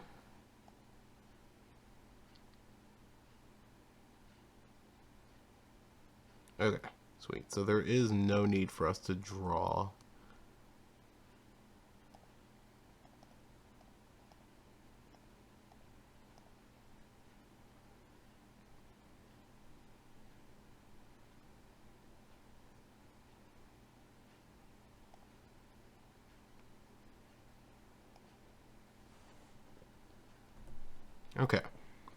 Okay.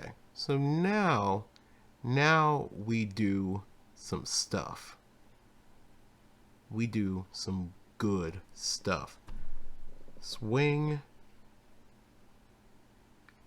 And what else? What else, opponent? Okay, opponent plays Swamp. Tapping to PWK. They got a ward trigger to pay for.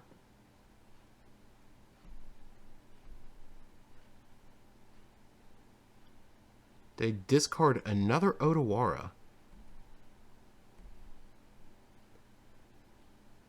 Okay.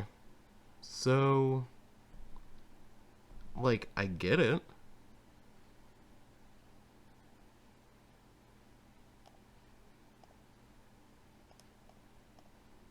Alright. Ooh. They let it go. They're on that Elsa thing right now. They let it go. Okay, what is this deck doing? Because, like, they're not just doing anything right now. This is so uncharacteristic. Just counter my stuff, please. I'm almost worried for you, opponent. The moment that I feel like I'm about to win, the smack talking just kicks in. It's a natural reflex. But I'm about to be hoisted by my own petard. Okay, bring in Abrade. Bring in... What are some other good ones? Honestly, Brotherhood's End is good. It's a great sweeper against this deck. As far as cards that aren't really going to do a whole lot. Misery Shadow.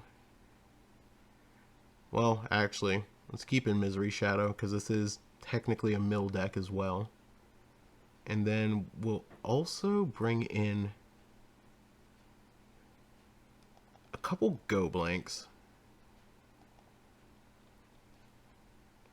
Because Go Blank is really good when you think about the fact that they require their graveyard to have some cards in it too for things like Into the Story. At least I think it's their graveyard. It might actually be ours. Alright, so on the draw, we've got 5 lands. I mean, we can draw into removal and hope that that works out. Alright, opponent Thoughtseizes us. They're taking the Bankbuster. It's an easy target. It's the good target. Yeah. If they did anything but that, I'd question so much of their judgment. Alright. So, Hive pass. Or Hive. I was about to say Bloodtithe. Blood Crypt. Wow. Alright, so now they just take the Bonecrusher. Alright, opponent's got 4 cards in hand. If they don't really do anything this turn, we're just going to play the Graveyard Trespasser next turn and eat our own graveyard to stop them from countering our stuff.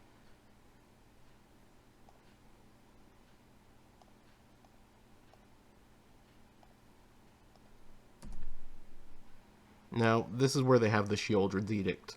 Like, that's going to be the card for them in this matchup.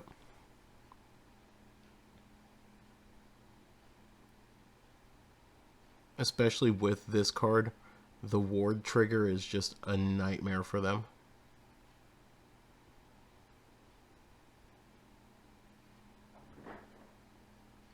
Oh, you just run out Soaring Thought Thief. Okay.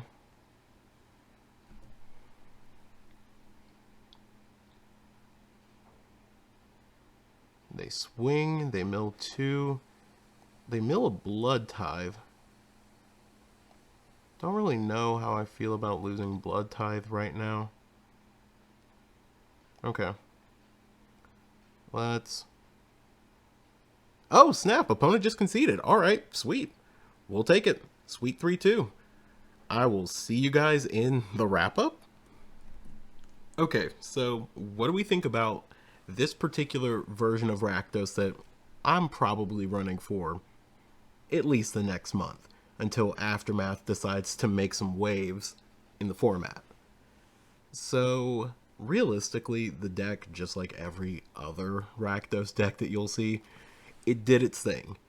Either your removal.deck, disruption.deck, or you're playing catch up most of the time. We kind of lost to matchups that we expected to lose to. Like Bring to Light combos, be it Niv or Omnath. And again, if you want to see lots of good Niv to Light play, check out Leonard's videos on our channel. Honestly, there are decks that you're going to lose to. I've said this in other videos where I've looked at Rakdos. Other content creators have said this. I call this deck the 51% king. Other people say similar things for a reason. This deck is reliable. Pioneer is a mid-range, play-draw dependent format.